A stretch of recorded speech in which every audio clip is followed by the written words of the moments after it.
rolling right into the meeting.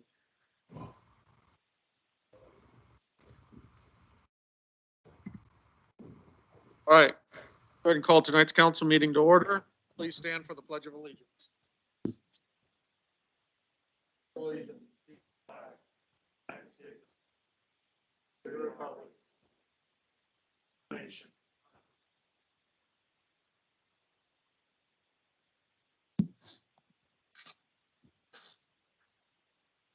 All right, roll call. All members of council are present with the exception of Councilor Haugen, who is excused. Approval of tonight's agenda. There's going to be two changes. I'd like to move item number 5 up to the first item of new business and a short continuation of the work session right after the consent agenda. Do I have a motion to that Move to approve as amended. amended? Second. Hearing a motion, second, any discussion? Seeing none, all those in favor state by saying aye. Aye. Opposed? Motion carries. All right. Which means we'll go into public comments.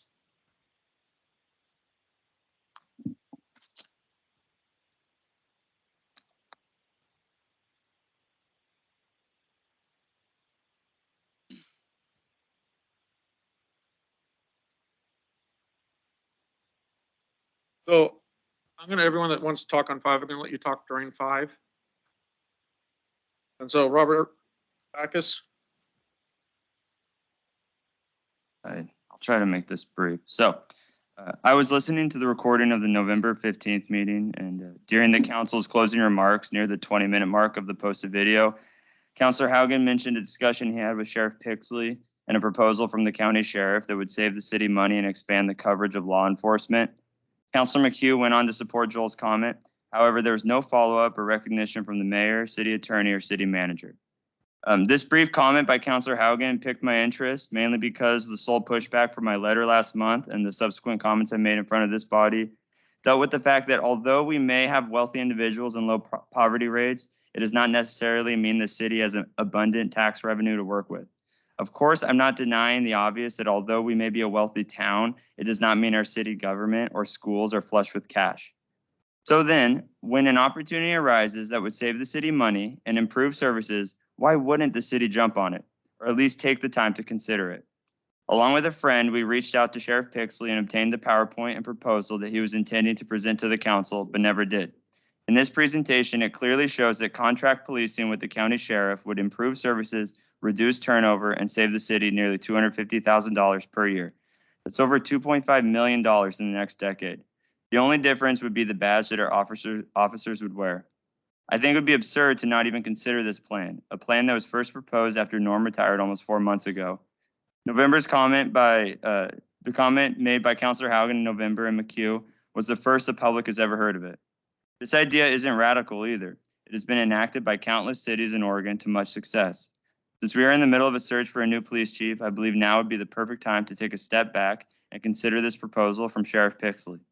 Although I have to leave right after this comment, I look forward to hearing a response from the mayor, council, and city staff. Yep.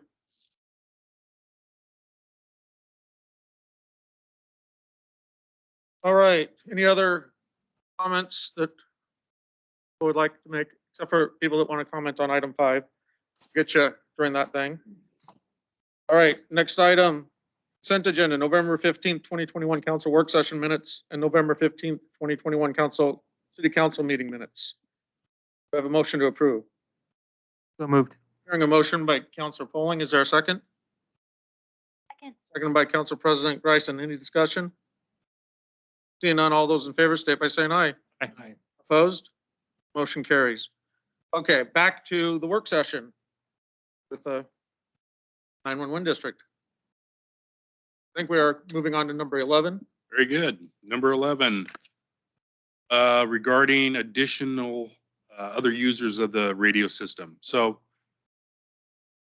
yes and no. So yes, there has certainly been some sidebar conversations that I have had with other entities in the county that may be interested in joining on to whatever new system we go to. But that's a little premature because right now it depends. We need to know what system we're going to go to. If we are staying on our current VHF system, probably not. It's, don't have the capacity, we don't have the channels to increase other users on the system, strictly for public safety. That's completely different if we went to a trunk system, 800 system, 700 system. It's a lot of capacity for other entities. And there have been conversations with everything from public works departments to school districts, who own and operate their own in-house radio system. So yeah, it could be expanded upon. CC Writer, there's all sorts of examples of additional added benefits for radio systems. So again, I doubt that curve for cost. But we're not there yet. Number 12, next steps. We touched on this a little bit. If the board selects to be an owner and operator of a system, like we have today, then yes, we would go to an RFP. Like I mentioned earlier, we would be much more detailed than the RFI was. The RFI was just an open, hey, anybody out there can submit a solution for us in any format, any spectrum. What we would probably do is narrow it down to a specific spectrum, and then detailed expectations for coverage and performance and all sorts of. Does any of that, number 12, look at the capacity of the willingness of the voters to pass a bond at a certain level? Well, it always comes down to the dollars and cents. Absolutely. And so some of those pros and cons of owning and operating versus not partnering is when it comes down to maintenance of any system. Today, yeah, we own our current radio system. We don't maintain it. We don't have radio technicians and engineers working on our system that are housed at Columbia 911. Contracted. We contract maintenance services to a third-party vendor, for-profit company. We owned and operated any new system, regardless of the spectrum. We would do the same thing. We would have to hire a third-party vendor, for-profit, to maintain our system. And I can tell you, a trunk 700 or an 800 system is exponentially more expensive. So if we partnered with one of those two other governmental entities, we're paying government rate for services, which is much less. And they are solely focused on just the public safety radio system. They're only working on patrol vehicles, fire apparatus, portables that belong to officers, and 911 consoles. I'm not working on this today and a pizza delivery car tomorrow. So there's some advantages to that. So it's going to come down to what the bosses want us to do.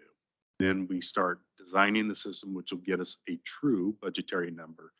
And then we work with special districts of Oregon for bond, getting a rate, education of the public, support of our user agencies to sell it, public, educate them.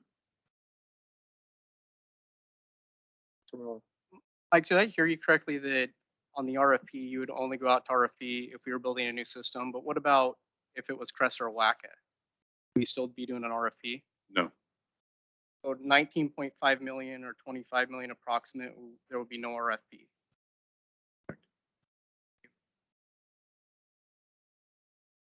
Other questions?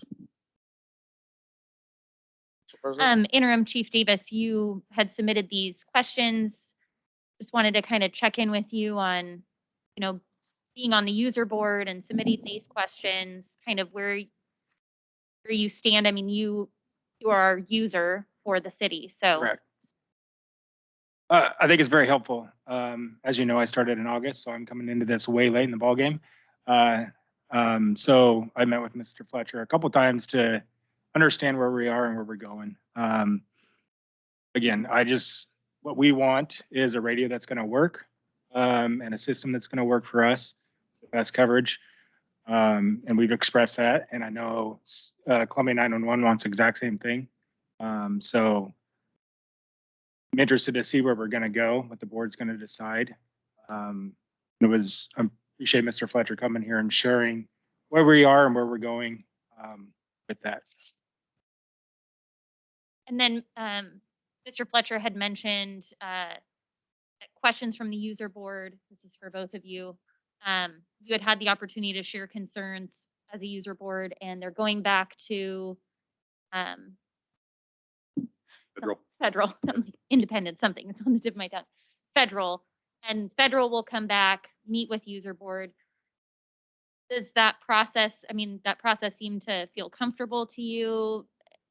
Like, what if then user board, more questions?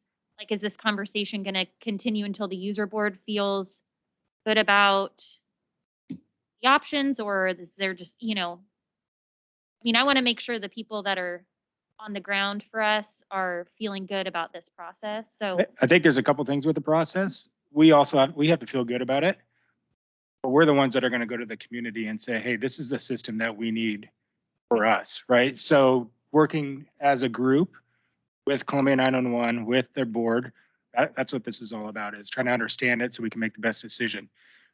I doubt the user board, not the user board, the board of directors for Columbia 911 would put something out to the public that they weren't comfortable with if there's no buy-in. So this process is very good for that. And it's a step in the right direction. And I look forward to when federal engineering comes back with their findings. And then we can go from there to make some decisions, give some direction.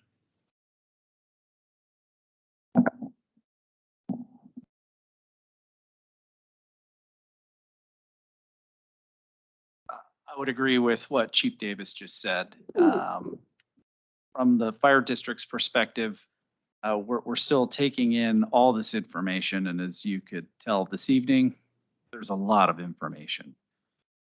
At this moment, the fire district's not jumping on any one of the solutions just yet, but I believe that when federal engineering comes out, we're hoping that we get all the information we need so that users, we as a group, can provide a recommendation.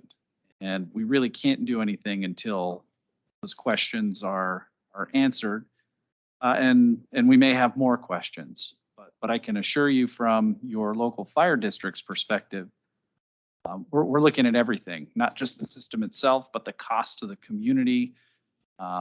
There's many variables that go into this. thank you.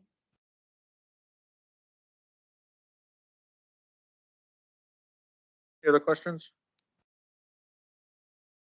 Thank you very much. Thank you. Appreciate your time.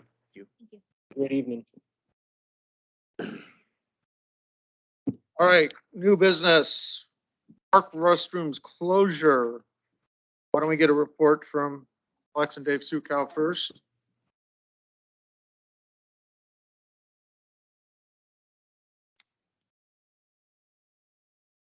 Well, yeah.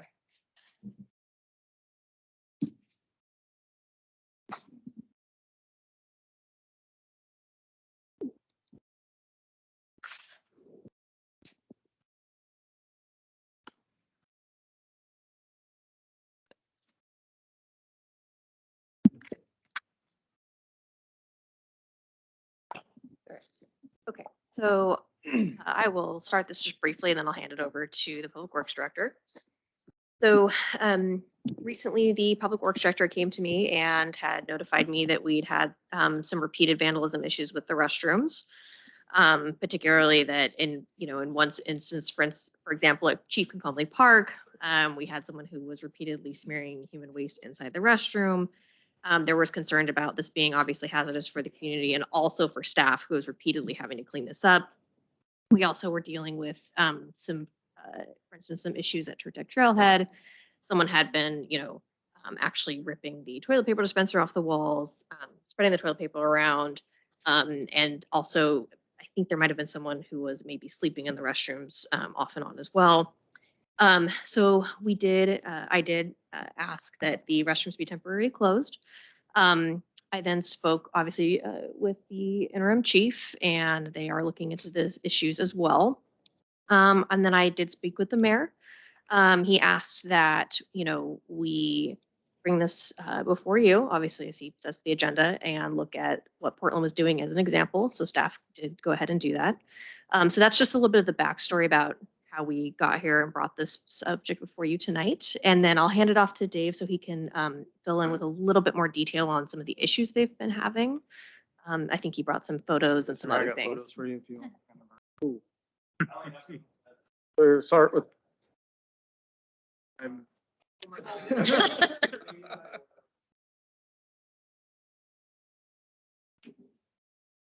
so, yeah, as city manager Rain said, I did make the request for a temporary closure to the bathrooms to kind of get the situation under control. This ultimately started for us in June. At Ken Comley, primarily with the fecal issues. And it started out small. It would kind of happen about every 2 weeks or so. And then it would become a little more frequent, and a little more frequent, until we get to some of the instances you're looking at. I'll just go ahead and give you a minute to do that.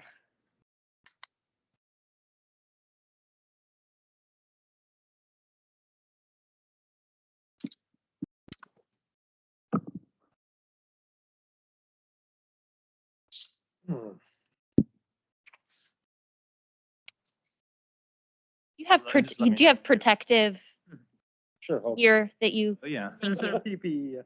Yeah. The crews are suiting up with hazmat Okay, PE. do you have, to deal with it. okay. So anyways, where we finally drew the line is that within a very short window, we had 2 of these instances happen. And at the same time, you probably saw the photo with the toilet paper all over the floor.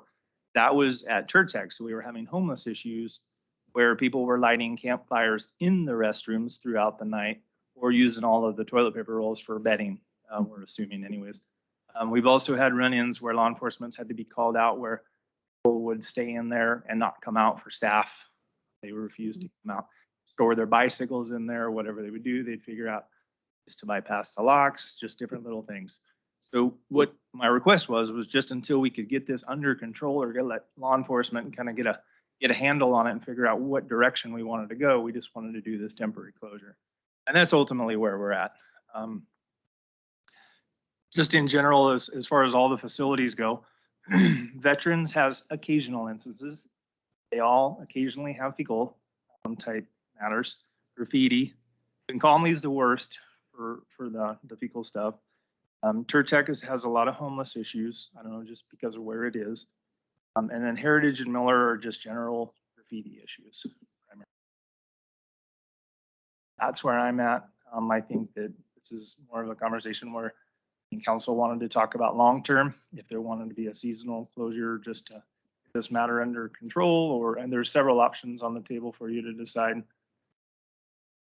So I can answer any questions you have, but I think ultimately we're just looking for direction from you as to how you would like us to proceed forward. Why don't we hear from the public that came now? And we'll just have you go to this microphone. Please talk closely to the microphone so that the system picks it up. Mary Jo Mazzella.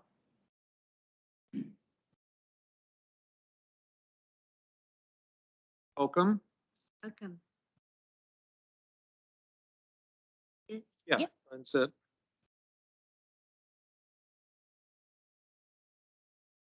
I have The been microphone. Thank you.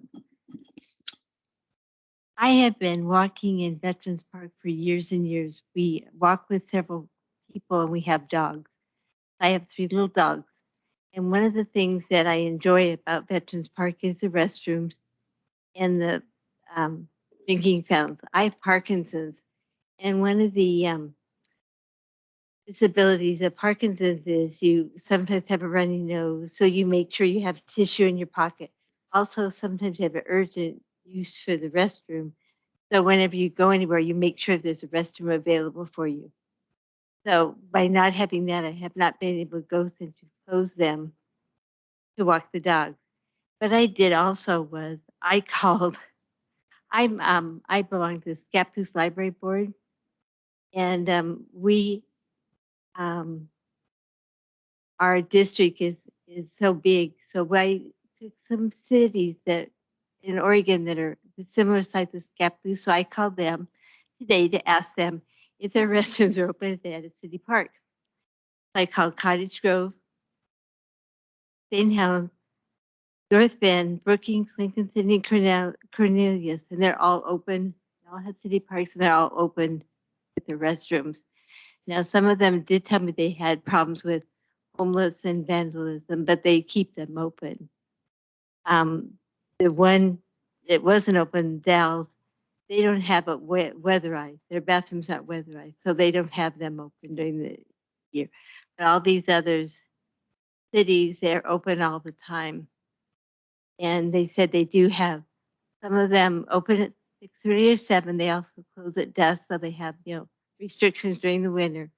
But I wanted to see if you would open them so I could take my dogs for walks. You do walk your dogs during the day, like then? We walk at 7:30, 8:30, or 6:30 to 7:30 every morning. Okay. I have 3 dogs and I've done it for years. And by not having the restrooms open, I'm not able to go at all anymore. The last week when you closed them. 2 weeks there. I missed that. I was going to talk to you about that. Thank you very much. Thank you. Thank you. Patty Thayer?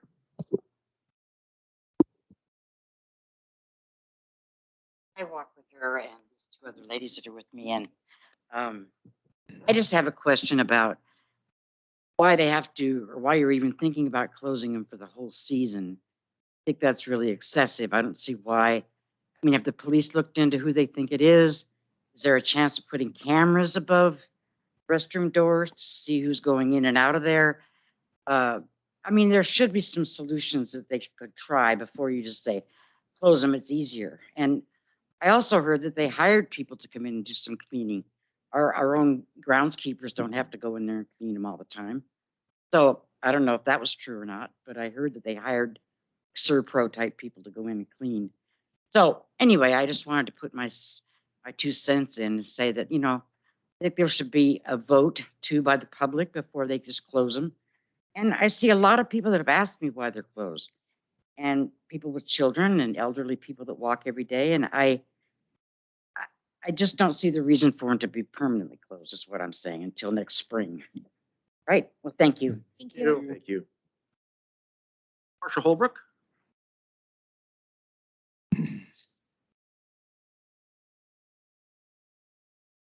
Hi, I'm one of the old ladies that walk our dogs early in the morning. Is it a club? We're called the Gaggle Group. There's several of us. So anyway, I hope you guys don't close it. It really irritates me that vandals do what they do. I mean, it angers me. But there's a lot of us that walk, and there's vendors that use those bathrooms. There's people, bike riders. I mean, those bathrooms get used all day long. I live up JP West and I go down that road and there's always somebody around. You can tell they're towards the bathroom. But the vandals, I don't know what you can do. I don't know if the police can go by every hour. Probably not, but something like that to help. But when the weather's nice, young kids are out there, and little kids, they all got to go to the bathroom just like us old ladies. So anyhow, that's what I hope you'd choose to do, is open the bathrooms again. We'd all appreciate it. Thank you. Thank you. Thank you. Robin Grabhorn?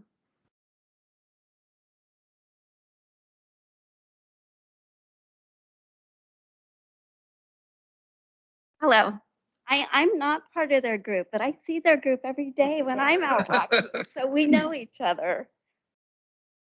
First, I just want to give you, thank you for giving us the opportunity to speak regarding this tonight. And then also, I talk about that, I just want to say thanks to our parks people for all the work that they do. I've lived here for 32 plus years. I've seen our parks grow from basically nothing to this amazing system. And those that maintain our parks do an amazing job. I know I used to work for Oregon State Parks, so I know you don't get enough thanks also for the work that you do. So thank you. But back to the reason I'm here. I walk 5 miles or more pretty much every day of the week. The majority of the time I'm walking, sorry, nervous, in Scapus with my friend and her 2 small children. We're pretty well known in this town. On occasion I'm by myself, but most of the time with her. All of our walks are planned around parks and the public restrooms.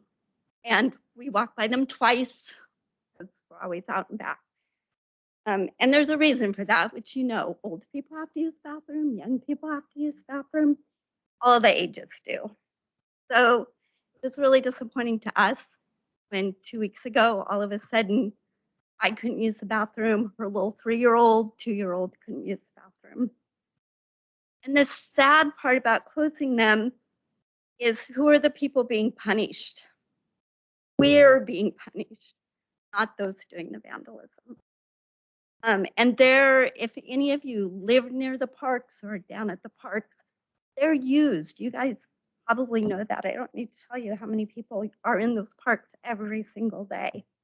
But here are my suggestions. Timed locks on the doors, so they lock at dusk, open at dawn, keeping them closed at night. Security cameras outside the restrooms. Or parks where maybe security cameras aren't feasible, we could put up trail cams. Well, I have a friend who works for the city of Lake Oswego, and she said that's what they do in a lot of their out of the way parks or trail cams. Somehow making the public aware of why these restrooms are closed and asking them to get involved, making reports, maybe offering rewards when someone gives information that's valuable to know who's doing this. And when we find who's doing them, I mean, a little hard work ourselves wouldn't hurt, put them to work cleaning up messes. Doing a public apology. And I don't know how the law enforcement side works, but maybe there's something that could be done with that too. But I just hope there is a solution because we need those restrooms. And especially now with all the rules going into other businesses, we can't just walk in church or the beauty shop or wherever to use a restroom. It's stuck. So thank you for your time. Thank you. Marissa Jacobs?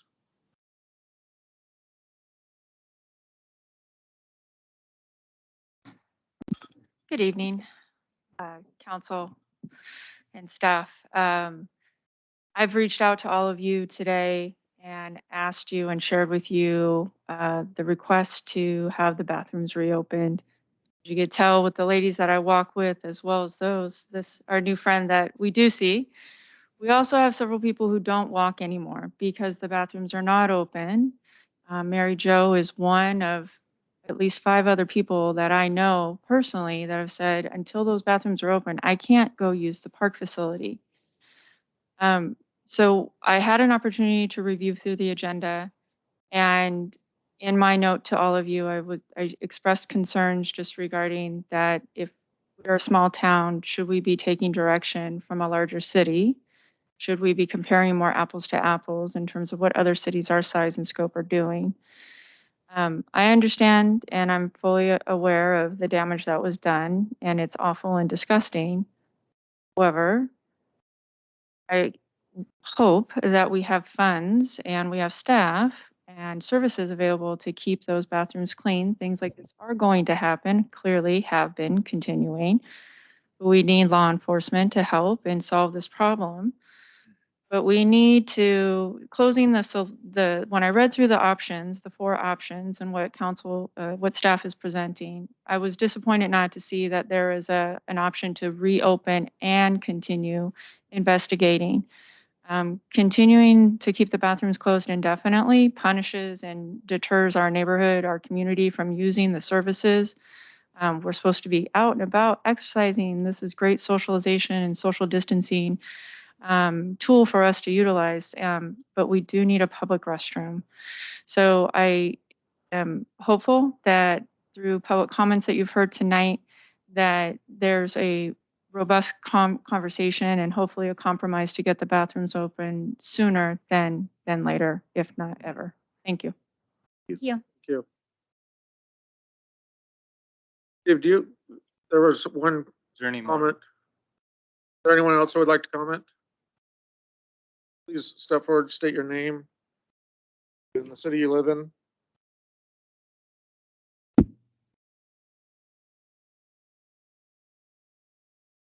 Yeah, my name is Kevin Bassett. I live here in Scapus.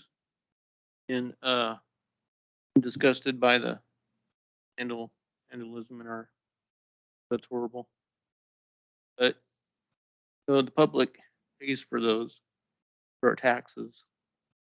So in our minds, or in my mind as a taxpayer, I paid for those. I still pay for them. And I want them open too. Thank you. Any other comments?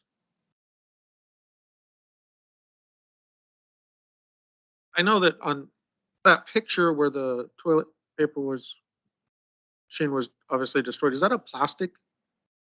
Yes. So I do know. Some of you may know I drive Uber and Lyft, and guess what? One of my biggest concerns and issues is when I'm out driving around Portland. Where to go to the County, where am I going to go to the bathroom? I know where the bathrooms are open and closed in Portland. I know where the porta potties that are good are and the ones that are bad. But one of the things I always see inside is inside the restrooms are usually a metal or steel toilet paper holder that is a lot more difficult to. So I believe that the ones that are in there are what came with the CXT model. We haven't replaced them with our own models yet. And up until now, I mean, we're a year plus and haven't had that issue of one getting broken open. Our Parks Department does have robust replacements for this. We've learned over the years what works and what doesn't work. I know that we do have automatic locks on them. They do automatically lock. And what- The restrooms are timed with the park hours, so it's seasonal. Summertime has longer extended hours, but whatever you see on the signage at the park for that season is what the restrooms match. So what we've had though is issues with people actually figuring out when those do lock and finding ways to prop the doors open so they can get in anyway. Exactly. So what do we, I'm not going to count in my head real quick. Check Miller. Well, the first one we built was Miller Park, Heritage, Comley, Veterans. We have 5. I guess as I've been thinking about that, is there a way that we can either have a standard that says other duties assigned by the city manager or the chief of police that our officers go by and check those doors on a nightly basis at their closing time to make sure that someone hasn't jarred them, just to protect the asset and allow us to leave them open during the day? Because I don't think this is happening during the day. Maybe this is happening at night when no one's. Dave, I have a question for you. Do you have an idea of when this is happening or is it random? It's random. It actually can happen throughout the middle of the day. We've checked them in the morning and then return later in the afternoon to find it. So it's not just necessarily a nighttime thing on the vandalism. It happens random times of the day. But we do know that people have used them pairs at night and whatnot. Oh, yeah. Which makes a lot of sense because the weather turns bad. You have a couple, you're- you have a couple dynamics going on. Concomitant is a vandalism-based issue. Turtec, I think because its proximity is more of where the homeless, the fires, the locking the bathrooms right at closing so that they know they can get in there later. Overnight. Things like that. A few things that I do want to just to touch on that have been mentioned by the public comment. My request was not for a seasonal thing. I think that that's something that was just brought up as I brought it up as something to pursue. I don't believe that we're actually aggressively pursuing that. I believe that was a topic to discuss. That was not my recommendation. My request to city manager was, can we lock these down until we get a grasp on what's going on? Because right now we're getting hit so hard that we cannot keep up with it. Just need to get a grasp and let law enforcement do their job for a few days, and then we would make a determination where to go. That was my request. We take great pride in those restrooms, and we do not, as Public Works, want to shut them down. We work very hard to keep them nice for everybody. We've worked hard to remodel them. We're proud of them and we want to do it. And we know they're going to get hit with certain things once in a while. This was a very unique, we just couldn't control it all at once. Our staff was full on just trying to, I mean, it takes 2 people a day to clean these up. It was so bad, they were packing into the soap dispensers, toilet paper, they were having to chisel this stuff out. And for me to try to tell my staff the next morning, they got to go back and do it again.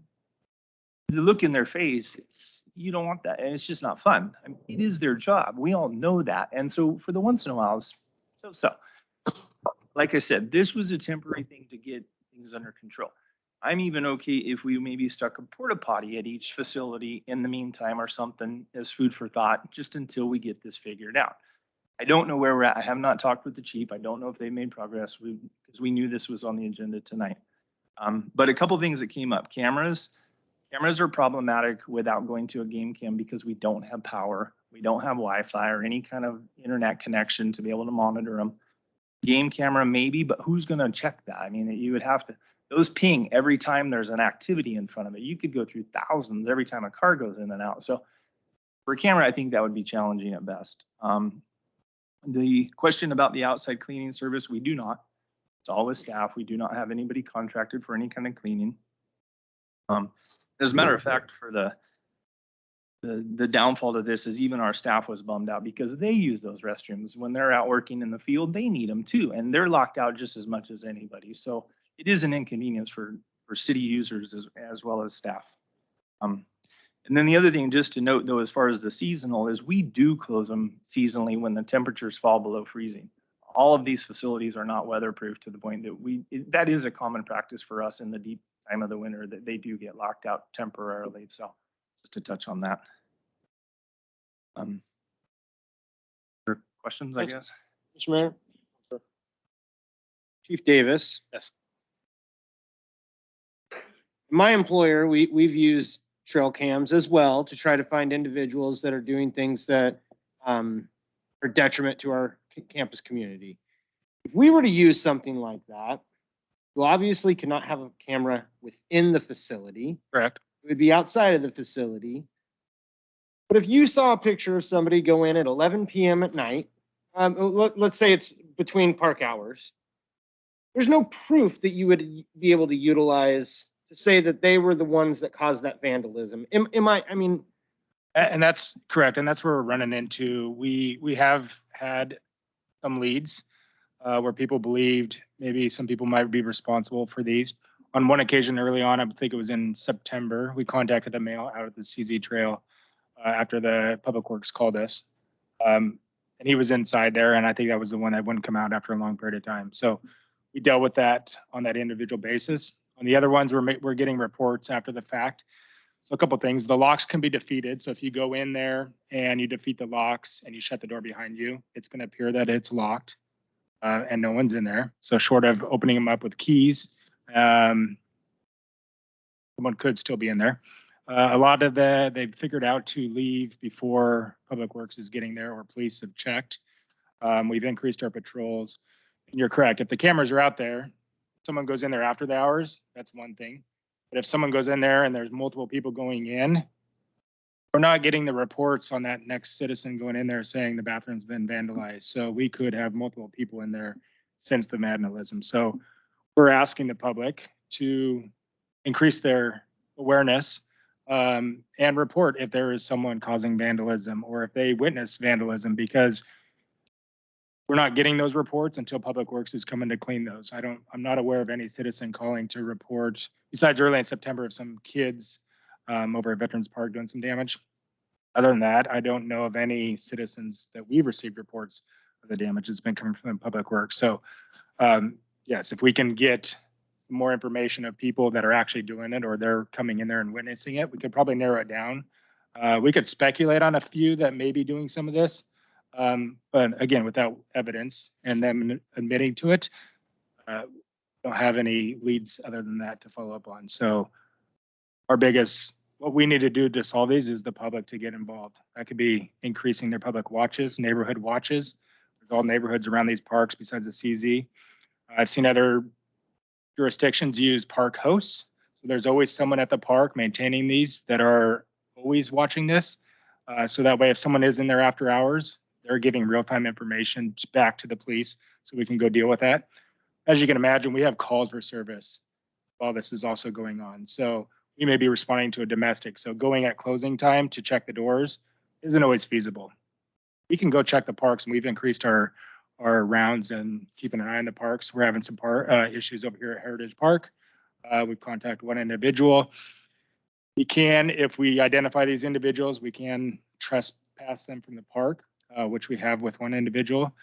To my knowledge, the last week and a half, no one in our department's seen him. So those are very effective. And, you know, so that's what we're doing at this time. Again, it's frustrating for us. It's not unique to Scapus. It's beyond just vandalism. It's disgusting what they're doing.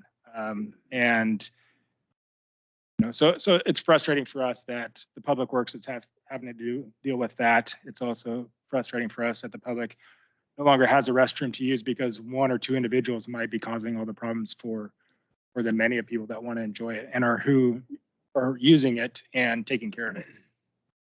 I would assume that with like the feces issue, probably have a repeat offender. Doesn't seem like it's a trending social activity. Would hope it's only one individual. Yeah, but- so would I. Yeah, I mean, Hmm. so I think my point is hopefully we can find a solution, right? Oh, yeah, like on one individual we went and talked to, right, who we received a report on. That person there was no evidence linking that person besides some hunch that this person was in the park at the same time. We went and spoke to that individual anyways. The person didn't admit to it. However, at least they know that we're looking into it and that we're aware of them. So if they even are doing it, that might be enough to persuade them not to do it again. Right, also. But Dave, help me understand your staff.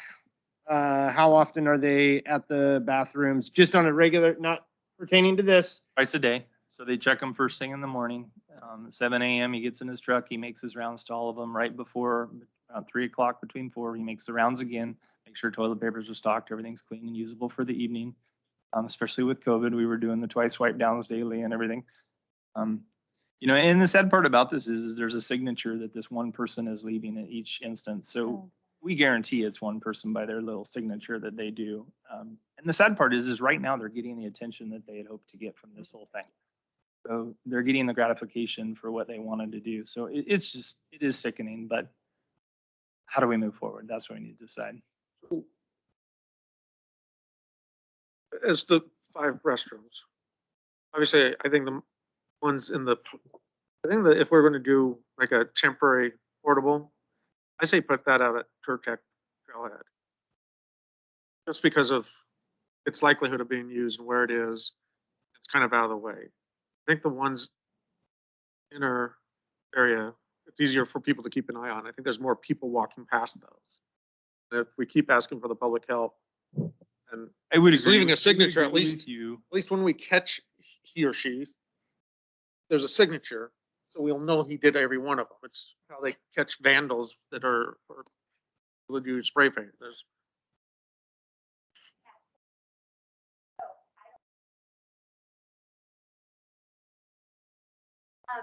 Oh, could you come up to the microphone, Robin? There's People online that want to hear you. Oh, great. So I don't live within the city limits. I live out in the county. So I don't live in a neighborhood. I don't know how neighborhood watches for community watches necessarily work.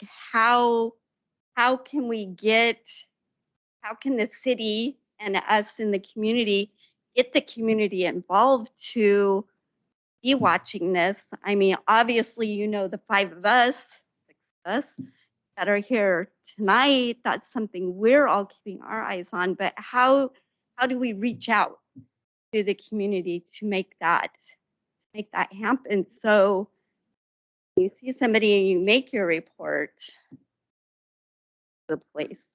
I don't know how that works. So I think just Education, we yeah, need, education, asking for help, having the police department, the city ask for help. I think just you showing up and talking about it on the public record and we having this conversation helps get that out that, hey, we have this issue, trying to figure out how to solve it. Don't want to close restrooms. I won't lie, I go to a lot of cities. I'm stunned by the number of parks that are built without restrooms. It's shocking. And it's, to me, I don't get it. But there's some that have installed portables now.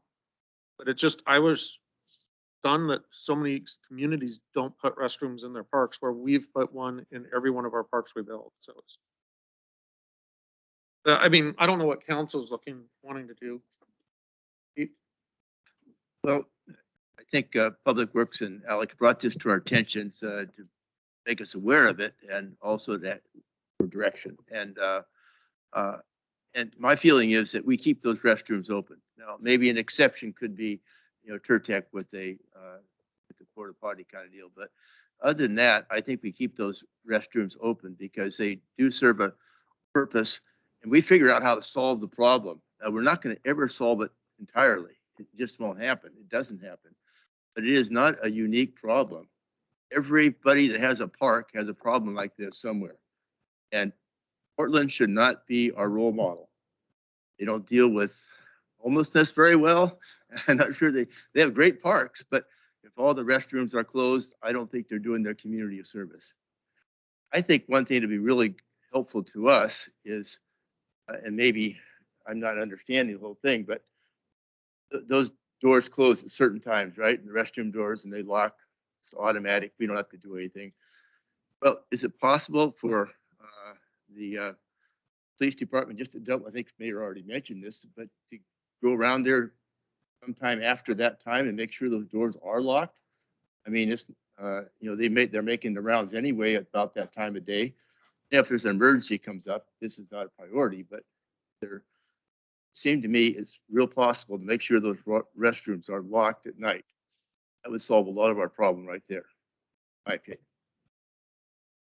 That's definitely a possibility. There's also the possibility that someone defeats the locks and gets in there and we don't know that they're in there. Oh, Sort of us opening the doors with a key to unlock them. I follow up Pete real quick. What about sensors? I mean, there's all this technology out there nowadays. Are there a way to have door sensors on those installed on those doors so that after it locks, the sensors come on and if that door, because they're defeating the lock, but the sensor's going to say the door opens.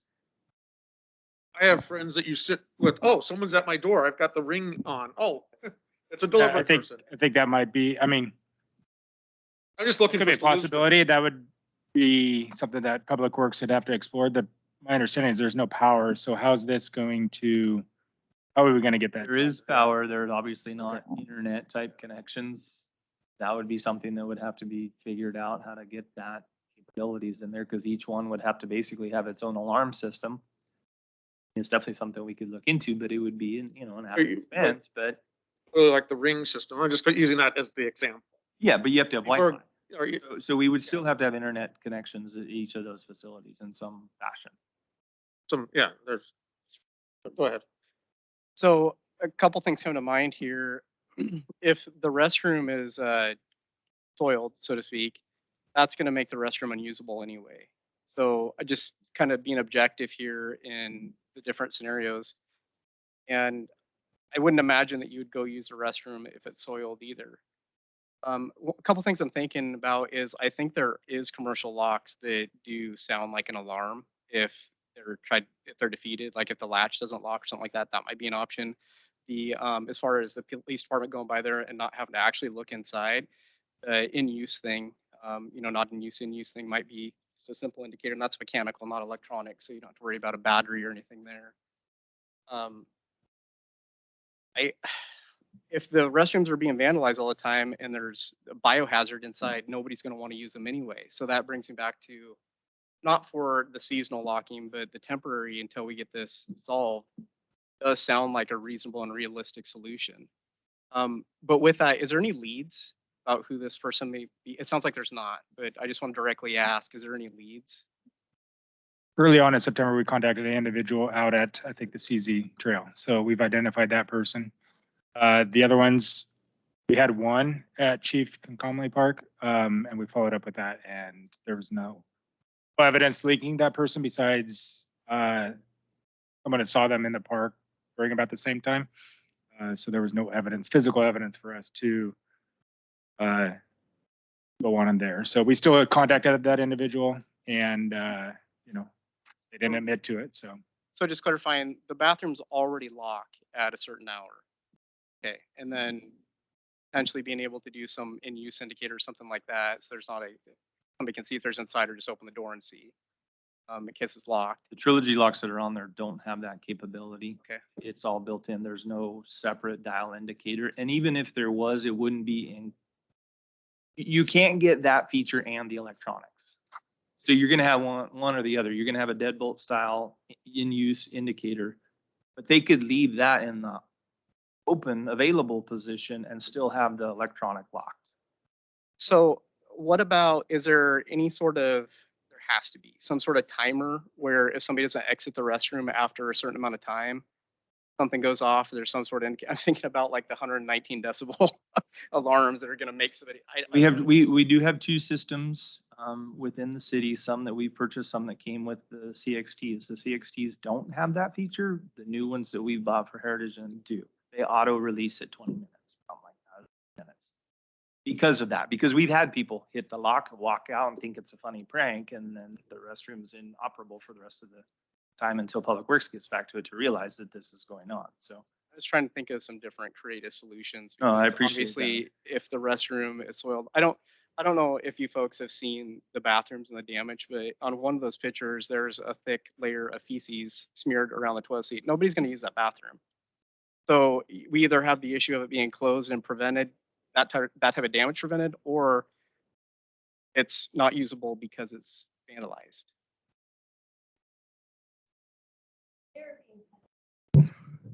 I understand that. I'm just trying to think of a creative solution that there's a balance and it's practical. I'm trying to think of everything I can here to get it open for you guys to use and not have the vandalism issue and it actually usable.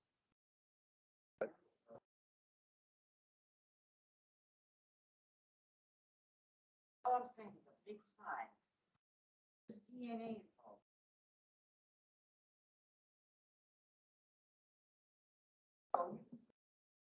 Really want to. I'd like, first of all, I'd like to say we're not going to keep the restrooms closed, solve the problem, then open them up after we solve the problem. That isn't even reasonable. So my position is that we should keep those restrooms open and figure out how to keep them clean. Now, I think as far as the mess is concerned there, aren't those restrooms all set up? You can take a hose in there and hose them out? it's not that easy. You can't do that, right? It's not that easy to solve it, but you can take care of a lot of it that way, right? You can't just send it out to wherever. I mean, you've got to pick it up. You have to collect it. It's contaminated waste. You can't just wash it away and I mean, where's it's going to end up out on the sidewalk, or we have to collect it and treat it as hazardous waste. So there's that process. Yes, it is washable and we do wash, but it's not as simple as wash. You got to sterilize, bleach, do all the things to make it a sanitary facility. Again, it's not as easy as just rinsing it away, especially when it's literally packed up into the soap and toilet paper dispensers. I People are understand that. taking it to an extreme now, and that's why we wanted to put a temporary pause here until we kind of got our hands, wrapped around. We're not going to solve the problem, though. We can do some thinking about it. We can do some brainstorming about it. But I think those restrooms should be open, and then we figure out how to solve the problem while they're open. And if we have to, maybe if our staff can't do that, maybe we contract it out to somebody. If that was a suggestion I'd never thought of. The other things that were suggested out there are all things that had crossed my mind too. But it's a problem. It's always going to be a problem to one degree or the other. And my position is get those restrooms open and we deal with them as best we can. And I do think double checking to make sure those doors are locked. I think I understood what you said, Chief. But okay. Someone could be in there and are not identifying themselves. Okay, well, we checked the doors locked. If somebody's in there, that's kind of a remote, unusual thing that possibly could happen. But making sure those doors are locked would be I think, a real big step in the right direction. But I just think the restrooms need to be open, and then we figure out how to solve it, not close them and then brainstorm and everything and come up with a solution, because there is no total solution to this. There's always going to be some problem. We've got some person out there that's got a big issue. It sounds like to me that are we going to catch him? Who knows? Probably not. Hopefully he'll just go away, or she'll just go away. But I think the option is to close the restrooms. I just don't see that as a viable option for Scapus. It's my opinion. Dave, does Public Works outsource the cleaning or response when these issues have occurred? Do it in-house. Okay, and to be mindful of, I guess, the extra work that creates on Public Works and the limited staff that you have in the future, because this will occur some form or fashion again in another way, hopefully not as frequently, and all of the concerns that we discussed. Is that something that would be supportive for Public Works, that you would be able to use like a service master or some other response cleanup crew to address those in a more timely fashion, since they are kind of built for that type of response? Yeah, no, that is absolutely an option. But up until now, like I said, we've tried to cover it in-house to keep expenses to the city down, utilize our staff. We could definitely look at contracting somebody. I'm sure there's multiple companies that would do that type of cleanup, and maybe that is because when you're tying up all of your park staff and then some to do this, and even utility workers have to be pulled off of, on utilities to help out. It's been so bad. So yes, that is definitely an option. I think it also helps with the morale of staff. So there are professionals that do this type of work, and let's leave it to the professionals and allow our Public Works staff to do the work that they're hired for. So something to keep in mind, and I would suggest to the department moving forward.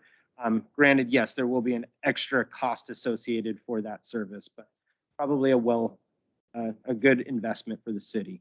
I wanted to highlight the portable restrooms. I do not see any value in bringing portable restrooms and staging them next to restrooms that we already currently have as assets. I think it will just become a new place for the same problem. So I'm very skeptical of going that route as a potential option.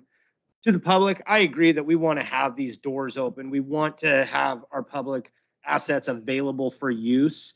But I do agree that we have to make the right strides to allow that to take place, and that they're usable for the people that are in our parks. And so if a temporary closure, granted as limited as we can, until we can find a resolution to move or a solution to move forward with having more, I guess it would be security for after hours, and also more eyes within these spaces from city staff and police department, hopefully, to be able to support. And then I think also getting information. Jane Jacobs, a great American planner, came up with the notion of eyes on the street.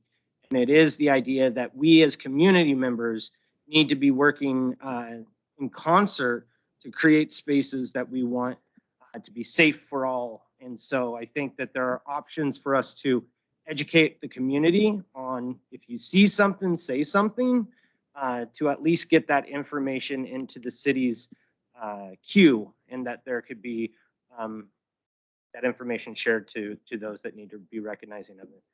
Ultimately, this is a newer problem, I think, that we're having to address. And so I just want to make sure that we can get these doors open quickly enough for that we can have these assets for our community members to use.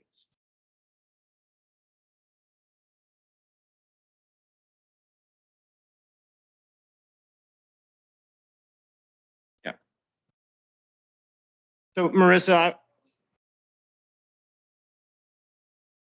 I would say, granted, I was made aware of this, but I've been only like the last 4 days to be able to review the information and conversation around this. And this is the first time that we've been able to come together. And I absolutely hear you. How long is too long? But it's already been too long, right?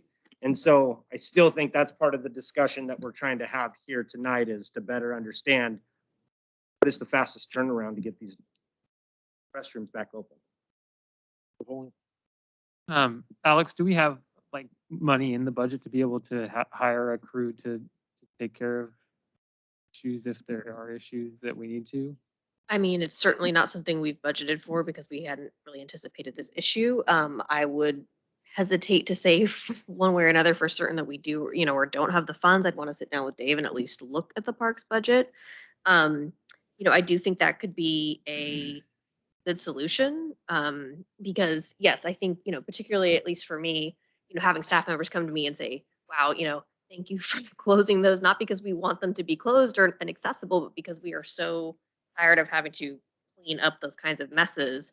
It would be nice to know, at least if we're reopening, that I'm not sending them back out to be cleaning that if this problem is, just simply persists as it has been. So I would want to look into that as an option to see if we could afford that. So, and my follow-up comments to that would be that, my personal opinion is that we could push out maybe 2 weeks more for us to find a resolve, but also come through some of these solutions. But I would like to see those parks open back up, or the bathrooms to open back up for our community. And if we have the option of hiring a crew to come and clean when that if and when that happens again, to help take that stress off of the employees and just get them clean and sanitize the proper way as well. So. I don't really see any other option other than what has happened. I mean, we haven't met as a council since November 15th. You right. Yeah, I don't want to say your wit's end, but it was day in and day out. And so a decision had to be made. Unfortunately, this has to stop. So the restrooms are closed. It's very unfortunate. I often have to go to the bathroom more than my children do. So yes, we have not been going to the park, which is frustrating. So I have a couple of things that have been echoed tonight. One, I think that, again, making the public aware that we are aware, but also that these vandals that we are aware and we are watching. So whether it's like bright orange or bright pink, some sort of signs that go on the doors of the bathroom facilities. It could even be one on the outside of the door and one on the inside of the door. And it says, something about, have you witnessed vandalism? Or, is there something like a prompting question about reporting something or vandalism? And it gives either like a direct line to the police department or a direct line to Public Works or both. Please report, just encouraging the public and then giving them a phone number to call. And that is, on the restroom facilities. But at each park, we have like a large sign. Veterans is like made out of stone and marble, and Miller is like, I don't know, Miller and Heritage and Concomly. Those are like big metal or wood or something. Again, that same like pink or orange, bright orange sign that also goes on the sign of the park, not just on the restroom, or, because as people like walk around or they enter the park, they're made aware, like, you're here, you're entering this space. If you see something awry or vandalism has occurred, please call this number. So I think we need to give the public access to how we want to be contacted. I would love to look more into, I don't know anything about technology, but something with locks, whatever that looks like. But I understand that we have so many other things going on with the police department and different calls that they're on, et cetera. But if there is some way to add that to who's ever on shift at a certain time even if they have a key, like open it and see if someone's in there. Or I get that we have a Public Works person who's checking it before they leave the end of the day. But I guess making sure that no one's sleeping in it overnight.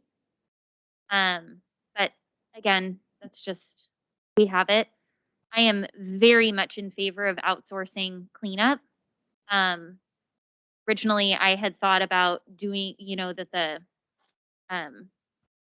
temporary portable restrooms would be a better option because that company would have to clean them. But again, it's just another space. Again, it provides another option to those of us that do need to use the restroom if the other one isn't, usable. But then again, does that provide more space? So Repairs and temporary restrooms cause more damage too. Right. Yes. Yeah. Again, I use many of them. in my daily activities. So I don't know how soon, like, I don't know if you need a motion or like what you need to do, but like I am full support that like tomorrow morning you call some sort of an outsourced cleaning company and get them on the books. We can call them when this does happen again. Yeah, I would suspect that just in terms of the actual contract value, that's probably something I could prove without having to come back to you all. I mean, we'll find out soon enough, but I feel like that number would be less than what we Yes. would need to see. Because it's per call. rather than So duration of the- I personally am in favor of unlocking the bathrooms like ASAP because I mean, what's the, I was gonna say that I think that we should open the bathrooms, get a contract so that staff isn't cleaning them. But maybe we have a staff member check them in the morning and in the evening, maybe around lunch, we have someone on by and just check them midday. I mean, we have staff using them during the day. I mean, I Well, not don't feel like they're not being checked on. I feel like they're doing their job and checking on them and Yeah, but not every single day. There's 5. I'd like to minimize it to 2 just so they can do something else productive throughout the day I besides. think part of this process, though, is going to give some public awareness to this as well, which is going to help the whole piece of it as well. I mean, just getting it out there, Yeah. posting it on social media, letting people know that we I need think them. letting the police do their work and having Public Works investigate other options to securing the bathrooms at night. so can I ask a follow-up question? Because I think I heard him kind of say something.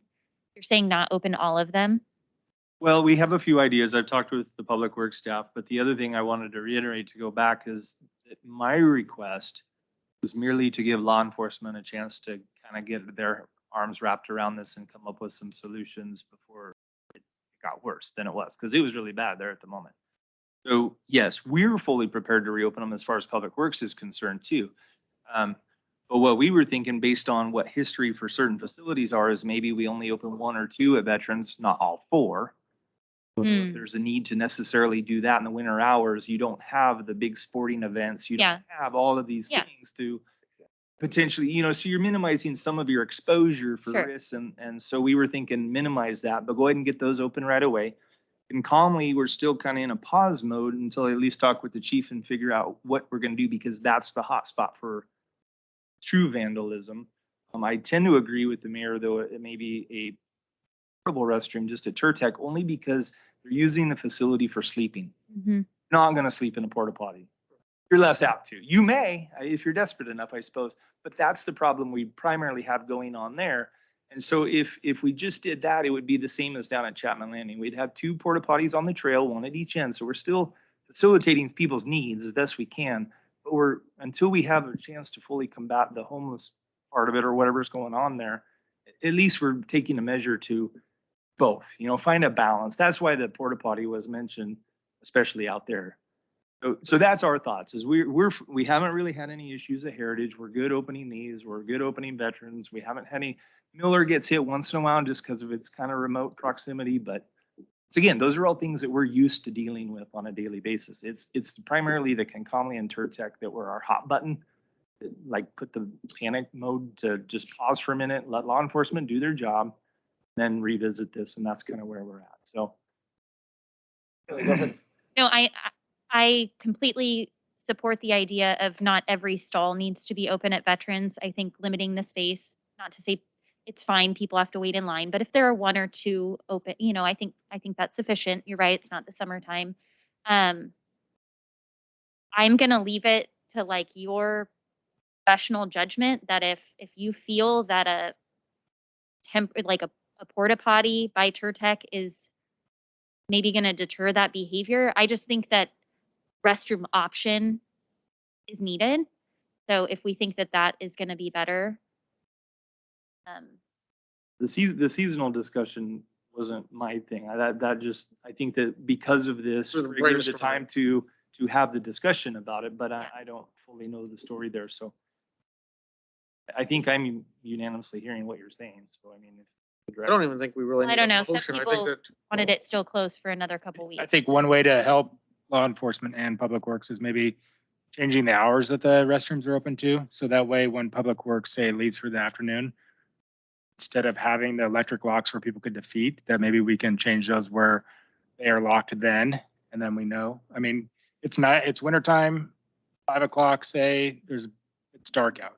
Or As many people are using it, right? So temporarily, that might be a long-term fix to, no one could go in there after hours. We still can go check them.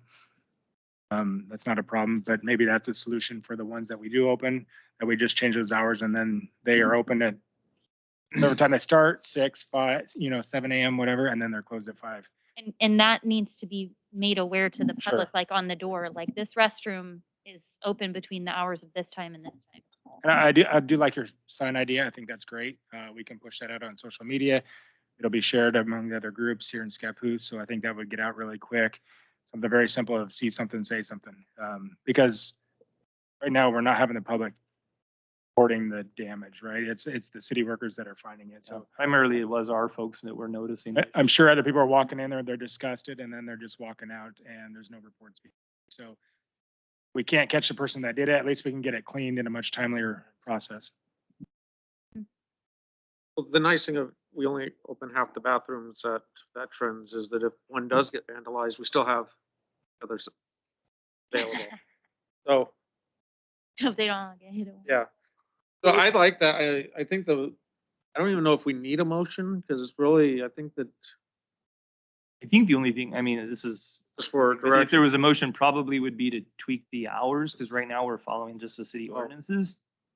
Try to align that, but It sounds like we can modify the hours slightly, look into a cleanup crew and some other alternatives, but, What are the current hours? Sorry.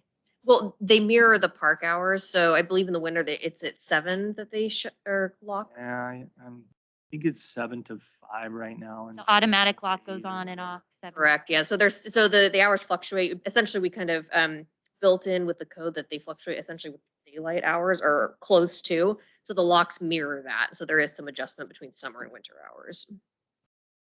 Across the board, universal in all parks, correct? So like you could just go into your computer system and change the lock time to yeah, start there's again a tomorrow. remote Or they take out, they communicate with the lock right there on site, program it to whatever it needs to be and walk around. I think it's important that we decide when the restrooms are going to open. I think, my opinion is, it should open right away. And we can deal with those other things as we move along. It's, and I like the idea of them, closing earlier, whatever that takes. But we have a lot of people in this room right now that could get the word out with Facebook and that kind of thing. It would be easy to do, but I think we need to get some direction. But we have someone make a motion to open up the restrooms immediately and request that Alex look into contracting the cleanup to the restrooms out, whether it's just on an emergency basis when they're vandalized. And give Dave the flexibility, recommend that Dave, if feels like a porta potty at Church Hell during the winter is better, that you can do that and leave that one locked because of the specific issues at that park.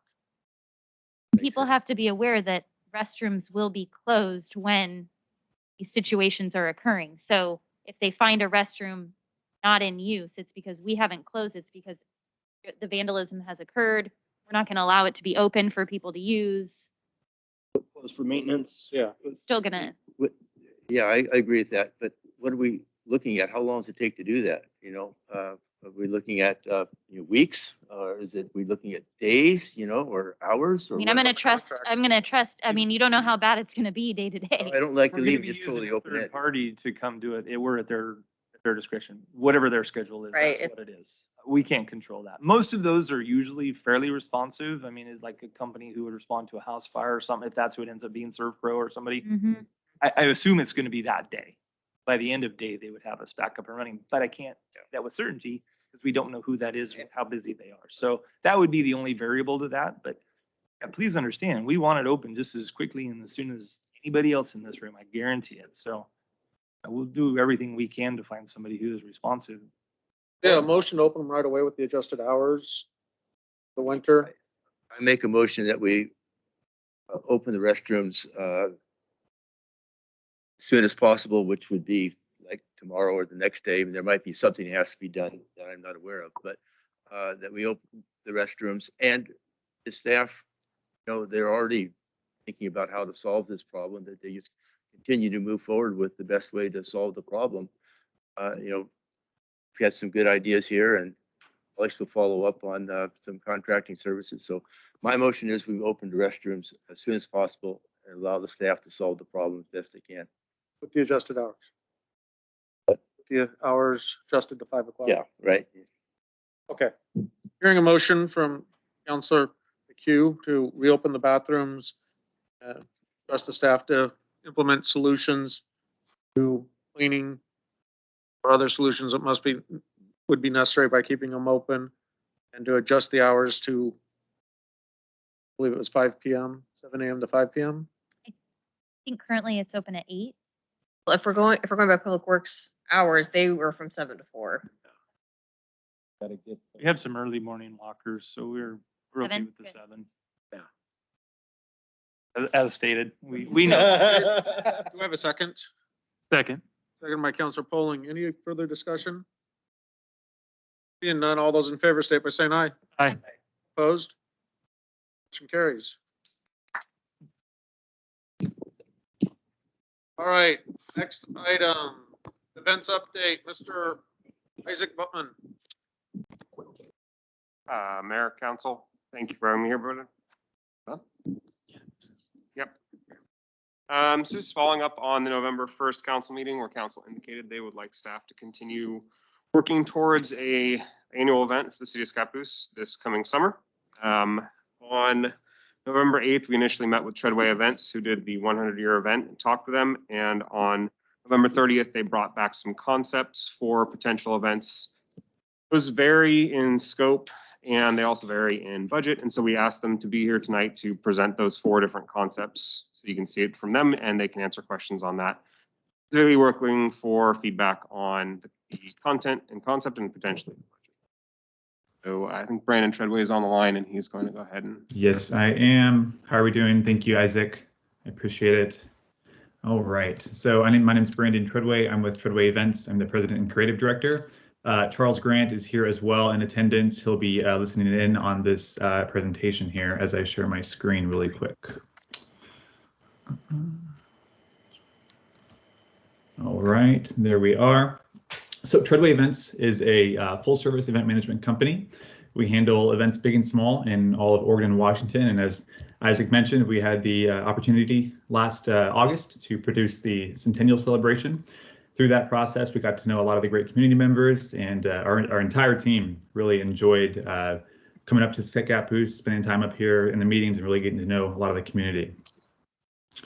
As far as services go for what we do really everything from top to bottom when it comes to events, and that's mostly what we're hired for. We do have a la carte services, but generally we handle all the logistics and permitting, the day of coordination, the vendor recruitment, full event management overall from start to finish. We even are the ones on site that are picking up the trash after the festivities are generally over. Some of the quick brands we've worked with here, as you can see, a wide variety, larger Fortune 500 companies, and then also small city governments, nonprofits, grassroots organizations, things of that nature. So we've got a wide variety of experience, and we kind of pick and pull from all of our experiences that we learn to produce each event. Quick little fact here that about 67% of individuals, organizations, and corporations actually wish, in retrospect, that they would have hired an event planner from start to finish. And I think, as Isaac experienced too, being involved in this most recent event, there's a lot that goes into these events, even though it may not seem that way from the outside. Oops, skipped one there. As far as the planning flow goes, we have a 5-step process. Luckily, since we have already worked with the city, we're already ahead of the game. We're kind of on the ideation and design area, and then we can hit the ground running with outreach and development. Then we get into pre-production and then production of the event itself. So while Charles and I are your main point of contact, we actually have 7 other contractors as well who work alongside us that we've worked with and have established relationships with, who are also family as well, to really make each event successful on the day of the event. So these are people that are handling vendor registration, security, fabrication, heavy equipment, registration, operations, you name it. We have someone that can assist in each aspect of the event itself. A few quick happy clients of Treadway Events. And then here's a quick little example of one of our larger events that we've done for a large corporation based in Gresham, Oregon. This was about a $200,000 event that we produced. It had about 800 guests and took us about 120 planning hours. It was a corporate IPO celebration, 20-year IPO celebration. And it featured a wide variety of entertainment, as you can see, casino games, nice decor, live DJ, and plenty of other great food as well for this experience. And then most similar to what I'm going to propose shortly on is our, or another event that's similar to it anyways, is our Festival of Nations. This was definitely a smaller scale event, but it really obviously honed in on the multicultural inclusion side of the event, and it took place in Southeast Portland. This event got around about 3,000 to 4,000 attendees on a pretty minimal budget. So why Treadway Events? There's a variety of reasons to work with us, but one of the most notable is the fact that we are very community focused, as you can tell. We build engagement and we bring people together through almost all of our events in one way or another. As far as our actual service fees go and everything that we take care of, as I mentioned, we do everything from start to finish. So event budget management, the timeline development, management of the registration, consulting, site plan development, permitting, and then of course everything on the day of from installation to strike. Generally, our planning fees are $5,000 minimum or 15% of the entire event budget. On to our first event concept here. This is the Scapus block party. This is a toned down version of what we did this past August. It's really vendor focused as compared to lots of other activities that are going on and sub activities such as a parade. This one doesn't feature any of that. No 5K run, no parade. Really is focused just on the vendors, some music, a live DJ throughout the day, and then a potential of a car show. This event would be great for a space like Heritage Park, for example. It definitely is a much smaller budget than what we had for August. This comes in at about 30,000. But it's still a great way to at least engage the community in some way. And just a quick note on these budgets. We do have full budgets that were put together. I believe Isaac might have printed those out for you. I'm not going to go through them all, but I'm sure he can provide those to you as well. And you can go into detail as to what's actually included in each of those each of the budgets for every event. On to the next one. So the Scapus Community Festival. This is what's most similar to what we did this past August. The one major difference is that this is toned down a little bit, and we're able to save a lot more money since we're starting so much sooner. We don't have to do expedition fees. We don't have to rush anything. We have time to plan it out correctly. So it saves us approximately about $20,000, and it still includes vendors, a beer garden, 2 nights of live performances, one festival day, 2 nights of live performances. And it's about 75% bigger than the actual block party concept. So activities such as axe throwing, a full-size stage, the potential for a 5K, still having the car show, but then also a really great lineup of live entertainment as well, and a beer garden. Then we have the Scapus Adventure Festival. So this is a little bit different. This is kind of the community festival concept, but we're adding a lot more adventure and outdoor activities such as rock climbing, mobile zip line, wood carving. And this is really kind of an over-the-top festival that keeps people active throughout the entire day. It keeps them on site. What we experienced, I think, this past August was a lot of people were kind of there. They, went around and checked out some of the vendors, but then they were kind of gone, and then they came back maybe for the bands. The goal of this one is to provide more activities to keep people there longer, which provides more exposure for the actual vendors that are there vending. It increases food and alcohol sales, and it generally just keeps people there. It keeps the energy going throughout the entire day, so we don't have any of those downfalls throughout it. Another couple activities are like giant chess, a mechanical bull riding, which Charles was really, really excited for. And then, of course, great sound and beer garden as well. This one comes in right about 90,000. So this is the most expensive kind of way that we could go. And really what we're paying for here is those extra activities for the day. And then my favorite idea here is the Scapus night market, specifically because I'm a lighting guy. I love to be able to illuminate things, and especially the community there with trees and everything like that, either whether it's Heritage Park or Veterans Park. I think this would be a really great event considering the fact that Scapus doesn't have a whole lot either that happens at nighttime. So this could be a really great way to bring people out, kind of encourage nightlife. Comes in at about $75,000 and really focuses more on really great food, the ambiance, local entertainment versus more of the kind of regional entertainment that we had in August. And it's a really great experience. I think it's a really cool atmosphere. I think people would think it's a little bit different too from the general, community festival or like Rainier Days or anything like that that's kind of in the general vicinity. The event times for this event would be approximately like 5 p.m. to 11:30 or 12, depending on how late we can go with the neighbors nearby. But it also includes a lot more food vendors as compared to the other concepts as well. This one comes in at about $75,000 all in. That's kind of the all in, including our fee. Each of these estimated budgets do include our fee and pretty much everything from top to bottom as far as what's needed. Just as a quick recap, so we've got 4 ideas, and I think, like Isaac said, the purpose was to kind of bring these to your guys' attention to kind of choose from if you guys do decide that you would like to produce an annual event, whether it's in August or any other month. So I think that is all that I have for now. Before council goes to discussion briefly, if you don't mind. So on the budgets, closer. on the budgets, you'll see a line item that's stated client budget or initial budget. That's the amount we would have to spend this fiscal year to do any of these concepts. And currently what was originally budgeted for this fiscal year was spent on the 100-year celebration. So one other consideration is that since these funds aren't budgeted, we'd probably have to come from contingency. Thank you. Question. First one. With each one of those events, obviously the sponsorship package would be different. I'm assuming that you're confident that you could raise most of that money off of sponsorships? So the majority, so as far as sponsorship funds go, we're more than open to handling and creating sponsorship promotional materials, things of that nature, and managing those sponsorships. When it comes to the sales outreach, that's where we would rely more on whether it be a committee or a small group that would want to take that piece on. We can, we're more than willing to bring in sponsors that we currently work with too, and add to it, but we wouldn't want to guarantee that we can do that.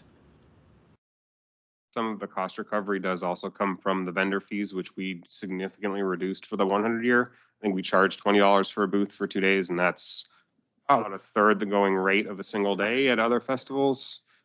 Remember, I've spent many years putting on the Wings and Wills event, so I know how much work you do on these things. I know how tired you are at the end of them. Sure. And I know about the raising. That's why I said, wow, when you said $20 for a booth for a 2-day event, we were on the low side for our Wings and Wills event, and I think it was 45 or 50 bucks. So vendors tend to pay more, but the key is that you have to have vendors that sell things at the event, or else they're not happy and they won't come back. Yeah. So it's very important that you have the right number of vendors to the number of people you think will come or show up, and that they purchase stuff. So I think that's it. Go ahead. Is this like suggestion time? Yeah. Okay. I would love to see an event in September, only because people are back in town from summer vacations and trips. People are back for the school year, etc. Sauerkraut Festival was done in September. So I know people are always leery of weather.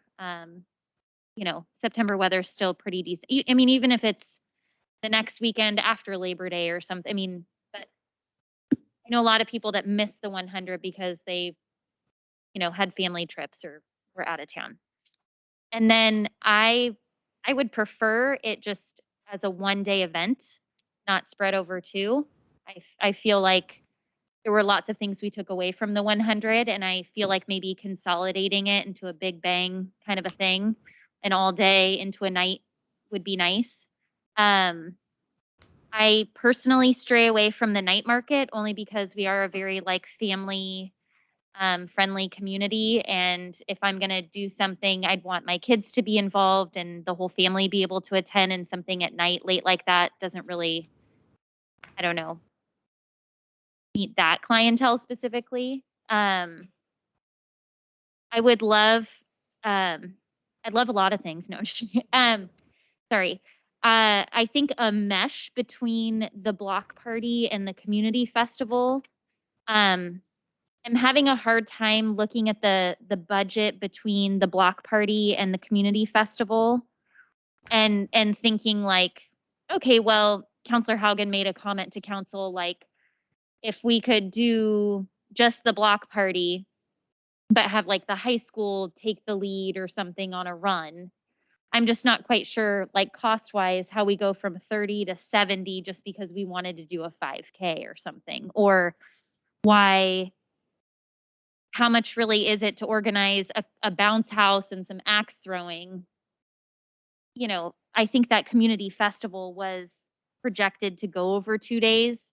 So how can you make like a community festival into one day and cut the price down?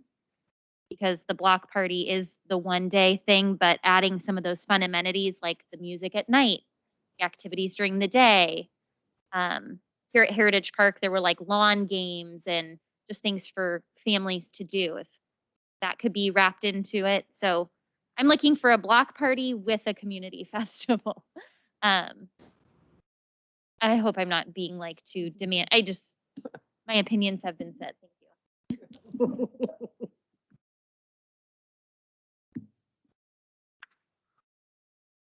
Any other comments? I mean, I would like to kind of say, you know, for me, I think you kind of have to have almost 2 days only, and maybe not necessarily 2 full days, but like a night and a half, like, or a night and then the next day or something like that. Because I think having some sort of Friday night concert, part of that always seems to do really well, bring in community, but then having something that's all day on like a Saturday really makes it great for families and everything else as well. There's kind of some tie in there. I do like kind of what Megan's saying about kind of a mix between the two, block party and a community festival, finding that fine line between cost and what to do. So A quick comment on that as well. That is the Friday night kickoff is kind of the concept there for that community festival, and or any of the other three, the adventure community or the block party or the night market. So it'd be a Friday night kickoff concert series, and then Saturday night has music as well. And then of course it's open during the daytime.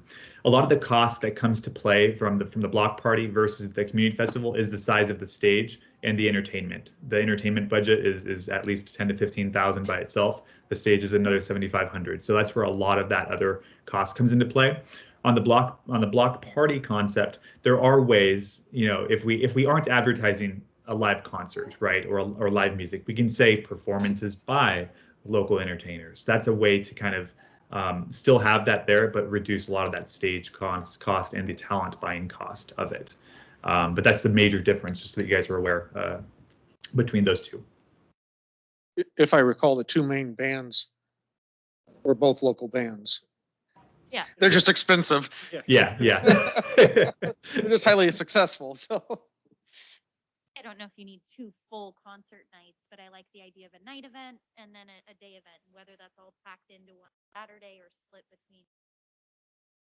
I just can't stay out too late for the concert if I want to run the next morning. Yeah. Nina, if you want to run it. If I want to, well, you know, train a little better.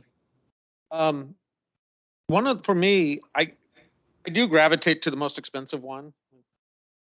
The Adventure Festival, only because in my mind, I think of a festival that highlights the opportunities of things people can come to Scapus and Greater Columbia County to do. And I literally imagine like the Outdoorsman's Sportsman's Show outdoors during the summer with those kind of vendors talking about different, maybe not all those vendors, but you know, highlighting those outdoor activities that we got: mountain biking, we got kayaking, we got fishing, we've got hiking, we got horseback riding. You could do axe throwing too, but, and then all these incorporated into those where you're seeing opportunity. You're not only, it's a community festival, but we're also saying it's one that will actually draw people out and think about how they can enjoy Scapus and spend money at our brick and mortar stores.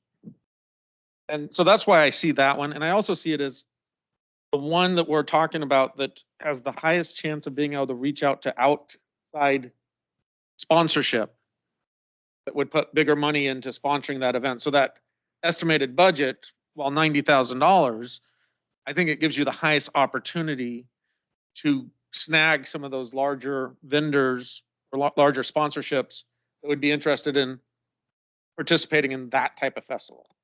Having done Wings and Wheels, I know that was one of my roles, going around and begging for money. Come on, that time of year, look at our sponsorship levels. There are people that just because it was the mayor showing up to ask them for it would sponsor. Didn't have to be a lot, 250. We did that event on the cheap. We got the great deals from Hit Machine. We got as much as we could, but those sponsorships I think are the most important because they trigger the ability to do the event. And I just hate looking to the taxpayers and saying, look at any of these great events. We're just paying for them without, when there's sponsorships, people want their name out and attached to great events. And I think that that's the most important thing. And I also know that we have to decide soon so that we can get out and have something set up so that we can get into people's budgets so that they know that they're going to spend the money on us. So, you know, I see it as pushing that healthy concept that we really want to push, especially considering when we're looking more and more at the current pandemic and, you know, the comorbidities that cause hospitalizations and death. We're trying to encourage people to be healthier lifestyles doing that. And so it kind of grabs for me a lot of different areas. I know it's the most expensive one, but maybe I'm just a diva. You like shiny things.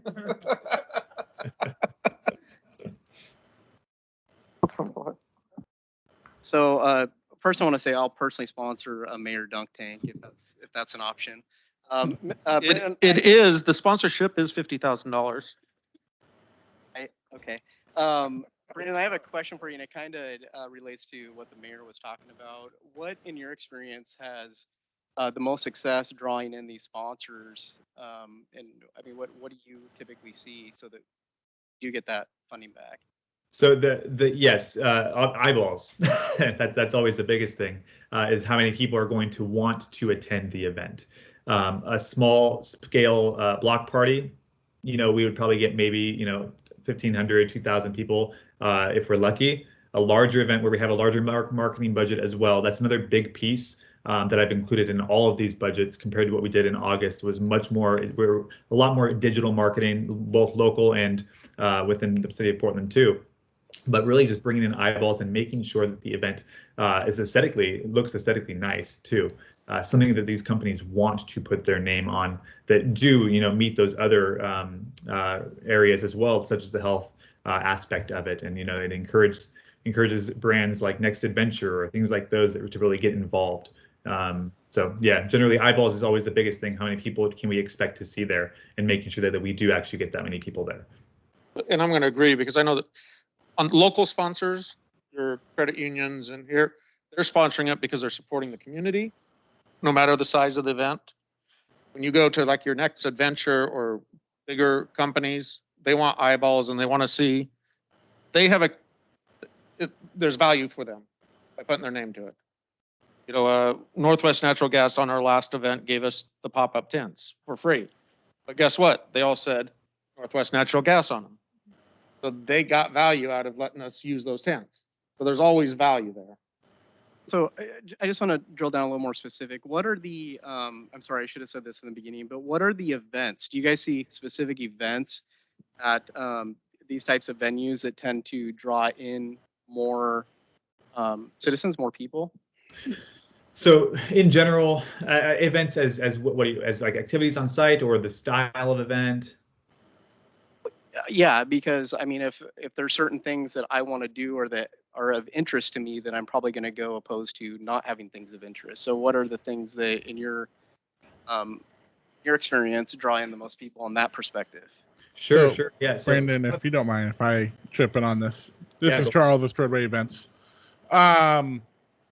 With the community festivals, I've tend to found that the biggest way you're going to pull in, especially in a community like Scapus, you know, one of the biggest complaints we had in August was just a lack of things for families to do at the park. We really kept it oriented around, you know, the beer garden, the music. But that's great, but that's for adults, you know, the older crowd.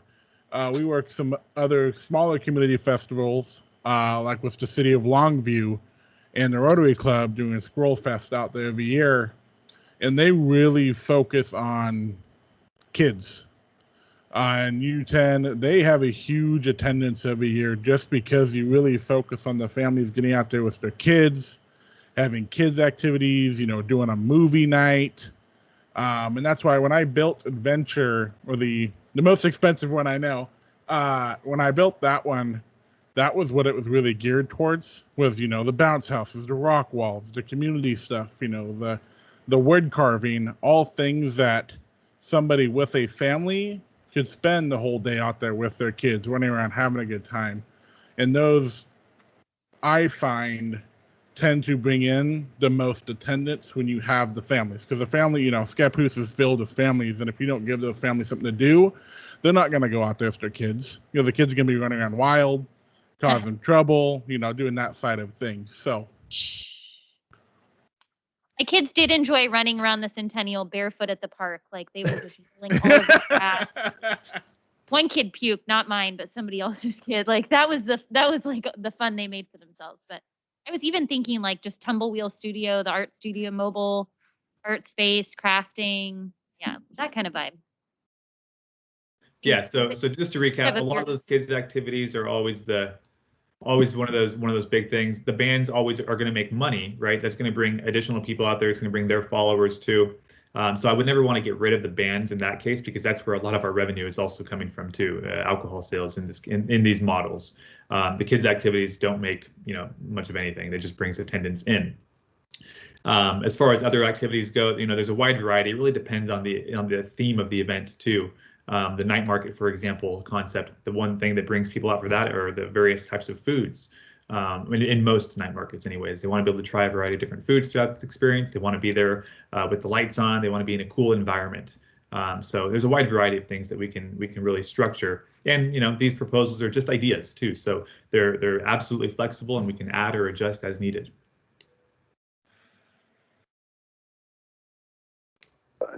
First of all, I like the September date. That makes a lot of sense to me. And I also lean toward the Venture Days or Venture themed event. If I'm understanding this correctly, you've tallied in there expenses and income, and looks like we would lose about $13,000 on that one if you were guessing about right. Is that what you're saying?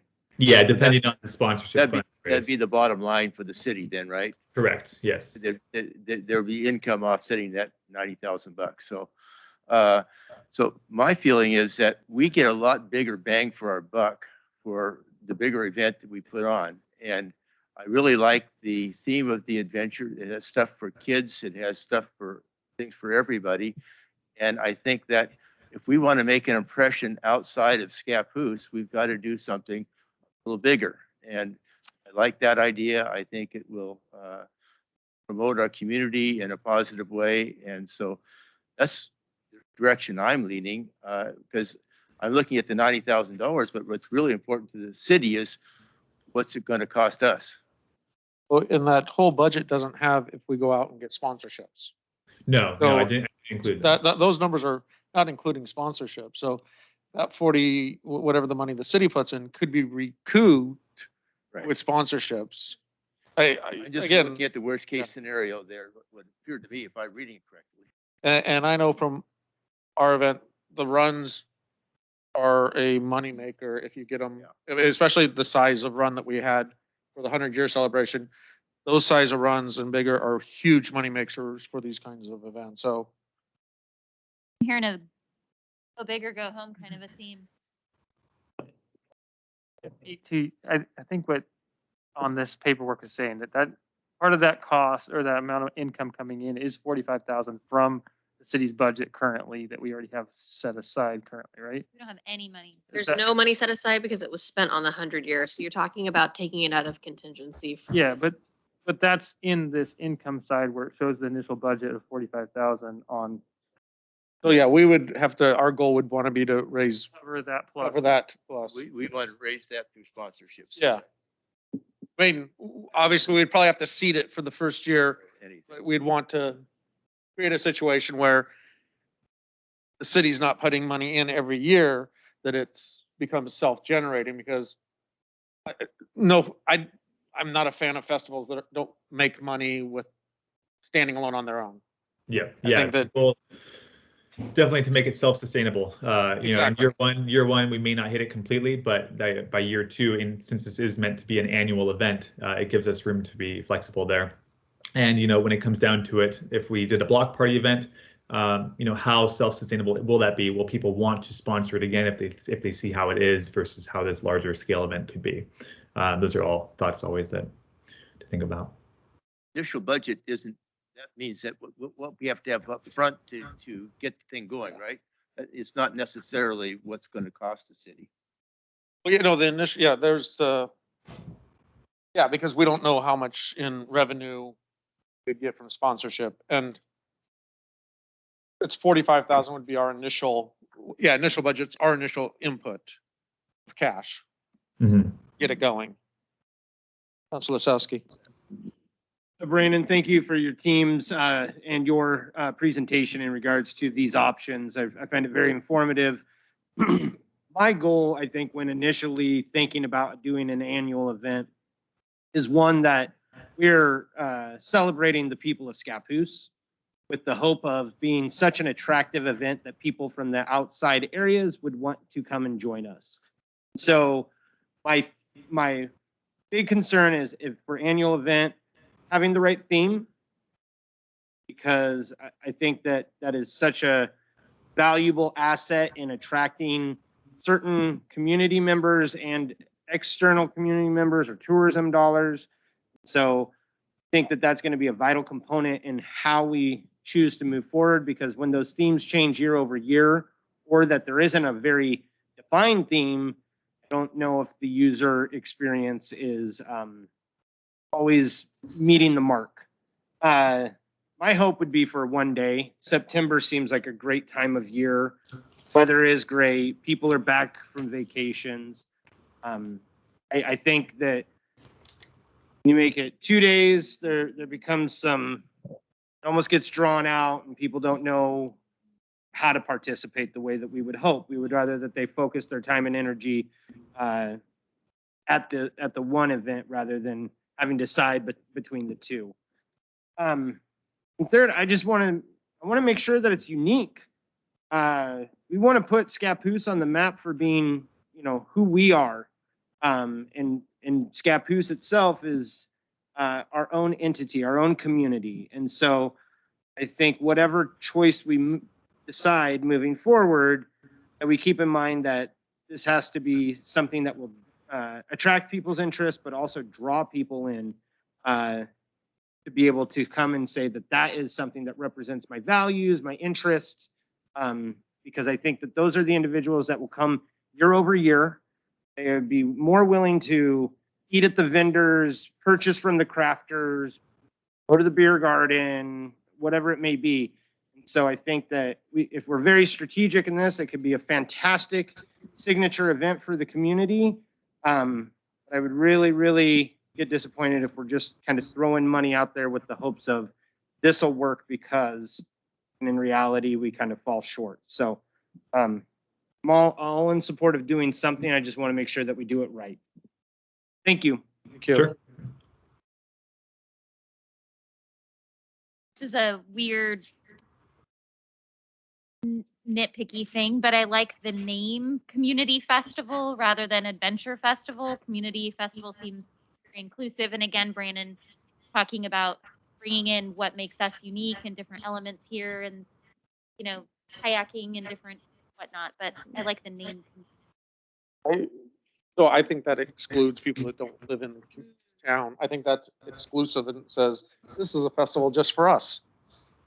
It doesn't include saying to people that might be interested in kayaking or all those things from out of the community from coming, because it says, this is our festival, community festival. Reason we got a lot of people for Sauerkraut Festival was because it had a great theme. We had the pickle factory or the sauerkraut factory right here that we used to smell during lunch as kids. And it drew people back because people liked a good sauerkraut sandwich. I mean, they just, browts and kraut in September was just a thing people were thinking about. So people came out for it. It was a reason for people to come out here. I just think that when you use the word community, you're just excluding non-community members. I think ultimately what we name it might be tied into our branding that we do down the line. And I have a feeling that branding might have something to do with outdoor activity, adventure, that kind of thing. And so I did like that term adventure myself, because it community is good, but if we're really reaching out, something like adventure or explore something, that sets, gives us an idea that we are a community that has a lot of outdoor activities that people can take advantage of. So I would like to see, something on the bigger side, but I do like a one-day event too. And so it's just easier to manage. And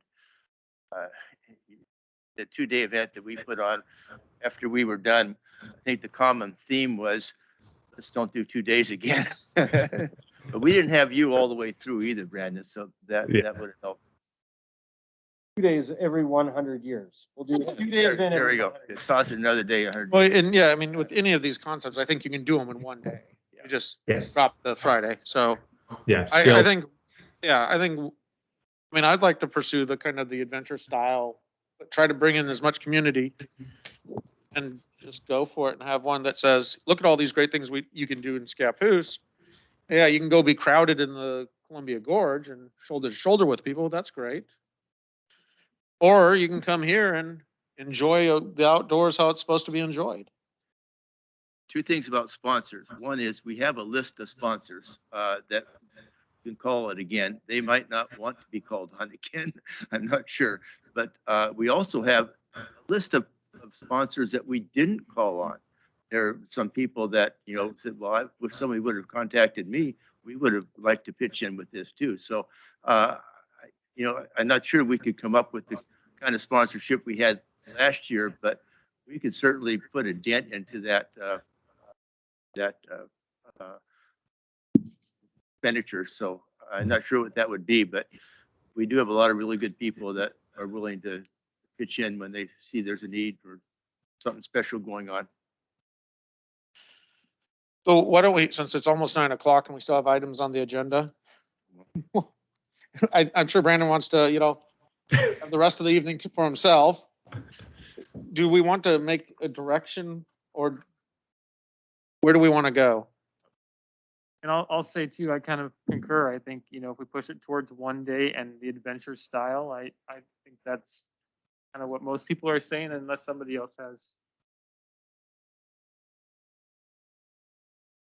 So I guess I'm just looking for a motion to direct staff to pursue the adventure style one-day event. Yeah, I'll make a motion that directs staff to pursue this project as a one-day adventure style theme. Hearing a motion from Councilor Pauling, is there a second? Second. Second by Councilor McHugh. Any discussion? All those in favor state by saying aye. I would ask, Mr. Mayor, based on the budget, how will we have further discussions? I think the pursue for the staff is to come back with a budget options for us. Correct, more concise and. Yeah, thank you. I figured that. Thank you, Isaac. Okay, why don't we, before we go forward, get a motion to extend the meeting beyond 9 o'clock? Mr. Mayor, I move that we extend the meeting beyond 9 o'clock. Hearing a motion from Council Lasowski, is there a second? Second. Second by Councilor Polling. I used to always vote against these when I was on the council, not the mayor. Knowing they would pass, but just a point. All those in favor state by saying aye. Opposed? I was expecting a no. Yeah. All right. So we've got direction. Thank you, Brandon. Sure. Next item, City of Scapus promotional videos. I will try to be brief. First, you have probably seen the public comment that came through today about the videos. Just to be very clear, we're not asking for council to make official action. We're just bringing back information. So I believe it was September 7th, after the 100 year, we showed a promotional video, and there were some questions about what it might take to do this in other capacities. So really, this was just kind of the beginnings of an exploration about what that would be, what that might look like. There is no budget this year for this, but as we move forward, that might be something to consider. So essentially, these videos for promotional purposes can cost anywhere from about $2,000 to $5,000 each, depending on the video. This is just really just basic information and just kind of giving you an opportunity to look at the basics of what we found and see if you have any questions or thoughts moving forward. So my recommendation on this is to refer it to our Economic Development Committee, because they would be the ones promoting city. I think that'd be a good task for them. I would like to also remind that there was something made about OMIC that I haven't seen, that there was a couple of years ago. It wasn't a, It was supposed to be, I think it was actually kind of, it was a computer animated. It wasn't. yeah, but it, video. parts of it could be used because Columbia County Economic Team, and I believe the city of Scapus put money into that. And I just haven't seen it, and I'd really like to know whatever happened to it. I don't know. I'd have to ask Seth. I don't know that the city put money into that, but I do recall the video you're talking about. No, we're supposed to have access and use of it. So, Are you recommending that the Economic Development Committee use their budget to pay for it? no, that they go through the proposal and come back to this council with recommendations.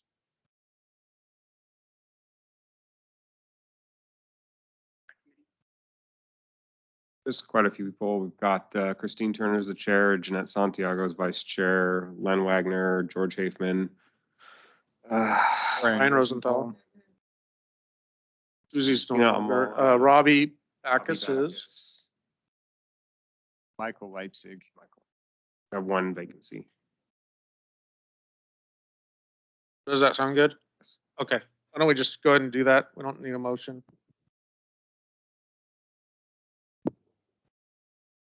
Resolution number 2118, a resolution adopting policy updates to the City of Scapus Personnel Manual. Mr. Huel Whitehouse. Mayor Council, before you tonight is Resolution 21-18, which includes a number of policy updates to the city's personnel handbook. So this whole updating to the manual began with the social media policy, which we've proposed and staff has put together. The social media policy in terms of coverage for an employee's actual use of social media in the day-to-day duties of their position didn't exist in the personnel handbook.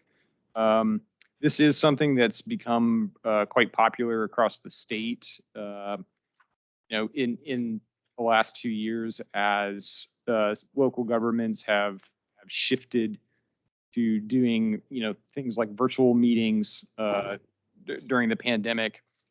So I started with League of Oregon Cities model policy, and then looked at a couple of other examples as well. We found that the League's model policy just was lacking in a couple of areas, particularly some language about cybersecurity practices. So the example that you see in exhibit let's see, it should be Exhibit E, that was drafted in large part from the city of Portland and the League of Oregon Cities examples.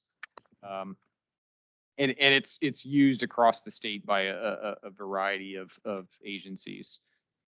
In addition to the proposed social media policy, there's a policy update on the holidays and floating holidays policy, which was requested by police department.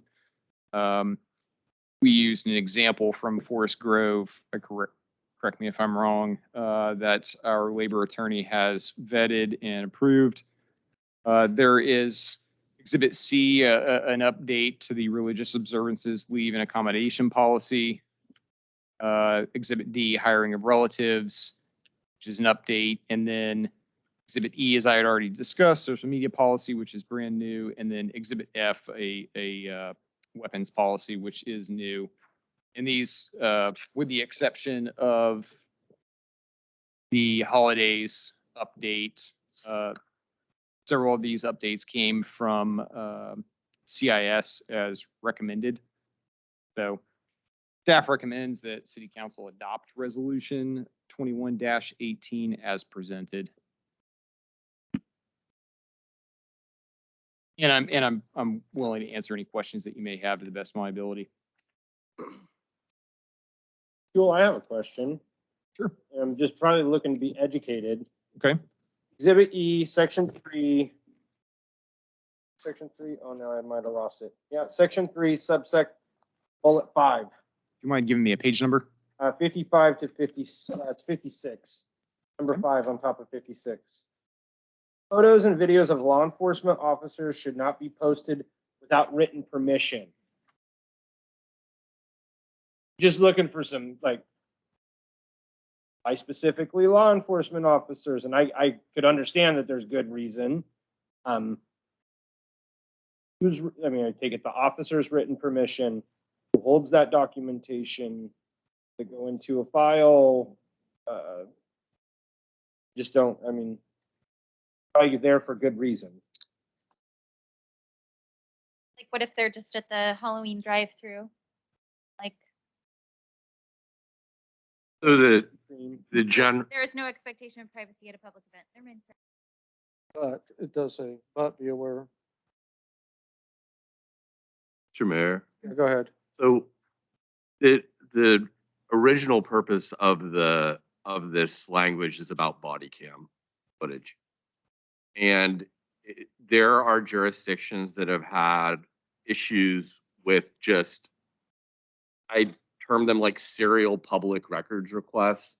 And then as well as there are jurisdictions where they've affirmatively posted it on and it's just hours and hours of footage. And so the idea with something like this is, comes out of officer safety and just to ensure that we're kind of following public records laws. There has been some different legislation that's been proposed. And one of the things I'd say about all the social media is our current laws weren't really developed for this. So this is evolving. And Huel and I spent a lot of time going back and forth over some of these things that the league wanted to do that I just didn't feel were prudent. And us trying to narrow down some of these definitions so we can have best practices. And I think the thought of both of us is that we're going to have to revisit this in a year or two, as hopefully the legislature provides more guidance for issues related to the police and body cams and all that. It's just so that people will press pause before they post it. And if there's a prudent reason to post it, and I've certainly seen those. I've dealt with allegations that have been made against officers, and thank goodness they were wearing body cams, and so I was able to review the footage. But it's that those just wouldn't be posted it's kind of just like, let's press pause. It's something like medical records. Like, I don't want someone thinking, oh, I should post this. I want them thinking, I either need to speak to Alex. I need to see if Alex wants me to be contacted. Those certain categories, we just want to kind of pump the brakes. So that's I think that's where it came out of originally. And that's why we have it specific to police officers, because they're unique in that they wear cameras and the rest of us don't necessarily do that. And I will add one thing to this. So if you see on page 54, there's a section, it's called user guidelines. So all of this, page 55, all of these, subsections 1, 2, Roman numerals 2, 3, 4, 5, and 6 are all user guidelines. I mean, these are essentially the steps for city employees who may be using social media in a variety of capacities, things that they need to, their mental checklist of what to do before something gets posted. And again, as Peter had mentioned, social media is a rapidly changing environment. This is something that, 3, 4, 5 years ago, I'm sure many of city governments we weren't thinking about. Is there any accountability for committee members or city councilors? This is just for staff. This is for staff. Yes. So go rogue all you want if you, I mean, I would hope that, people sitting on committees and are engaging themselves with the city and staff, that they would conduct themselves in a certain way, but you can't, I guess there's the hard boundary of freedom of speech and personal opinion. Does the police department have a policy for body cam footage and releasing and going through the proper channels? Yes, there's different policies for the body cam and the in-car cameras. Okay, and then in regards to on 56, it says number 5, what we're talking about, photos of videos of law enforcement officers should not be posted without written permission. Is this design, it kind of seems like under section 3 here on page 55, it's geared towards other people taking pictures of a law enforcement officer, but what if they take a picture of themselves? Like on LinkedIn, you see a ton of people in law enforcement in uniform. So I'm trying to figure, I'm sorry, Sean, that's not necessarily a question for you. It's for the manager and legal counsel. Well, I think they're entitled to utilize their own likeness and they can use it of themselves in uniform. The only caveat about that is if it's elections related materials, then if it's an elected chief, then they can appear in their uniform and do all that. If it's, and you may have read a recent article about a Portland police officer who was found to have violated elections laws. Appearing in their uniform and expressing political opinions in their official capacity about either a election of an individual for public office or of a ballot measure that's on the ballot, that is currently prohibited if they're not elected themselves. So, but they're entitled to use their name, image, and likeness. They can even say Scapus police officer. They can't say as a member of the Scapus police force, I know how important it is for you to pass X. So and that's difficult for people to understand. Again, these are best practices, and our hope would be that they would make people just pause before posting whatever it is. I've told Alex before, sometimes a 5-minute phone call could have saved, could have prevented litigation. And so we want to be as transparent as possible, but we also want to err on the side of caution. And we want to have kind of broad brushstrokes about the sort of behavior that we would encourage versus everyone has free speech rights. And that gets complicated very quickly. But our goal here is just to kind of give people pause before posting. So I want to make sure that I didn't miss it too. And this might be another policy, not necessarily social media, but it triggered the thought. Do we have a policy about treatment of confidential information? So all of Oregon has uniform public records laws. And so they're the same for every jurisdiction. There's certain information that is conditionally exempt from disclosure. There's certain information where you have to weigh the value of the public of releasing it versus the privacy interests associated with it. I'm not talking about public records law. I'm just talking about a general policy that's about the treatment of confidential information, especially on the law enforcement side. That's protected under Oregon public records laws. A lot of that. Do we have a personnel policy? What I'm asking is, do we have a personnel policy that covers confidential information? I'd have to see if there's a specific one. I know there's different things and different policies, but I don't know exactly Well, what it says. you guys do use Lexipol too, right? Yes. Okay, yeah. There's stuff in there. I just don't know exactly verbatim what it says. Okay, thank you. Council Osowski. This is more of a question of clarification. So on number 57, help me understand this. We're in chambers, but we're also in courtroom setting, correct? Because court is conducted in these chambers. So a member of the public or even an elected official has a CHL. They walk through that door. Court uses the council chambers. Court uses our chambers. Right. And I'm just trying to figure that, I'm trying to understand it. And so to better understand the situation. When this is employees again. Right, but it also does indicate us. And so I'm just trying to. But there is ORS for public weapons in a public building too. What was that? There is Oregon revised statute for weapons in a public building too. How I read this, though, it says public is allowed to enter the city of Scapus buildings with a legally licensed concealed handgun. 57. And until they show improper use of that, an employee or any individual is determined to be a threat, appropriate action will be taken. My question on this would be, does this align with what the ORS is? Because we can't have a city policy that doesn't align with, that conflicts with the ORS, right? That's correct. This is verbatim, the recommended addition from CIS. So I don't deny. Yeah, I just, Clarifying, this is, understanding. this came from their yeah, when attorneys. I- I've had other attorneys look at it as well, just in case. So when I read it to say that city employees are prohibited from having weapons on city property. Now, is that when they're working or is that at all times? So if, I guess my question is, I always get frustrated when people that get a background check to have a concealed carry permit, and when you look at statistics, aren't the ones going up and shooting people up, are being targeted to somehow stop crime. Well, if you're properly carrying a concealed carry permit, which I've had in the past, no one sees the gun or the weapon.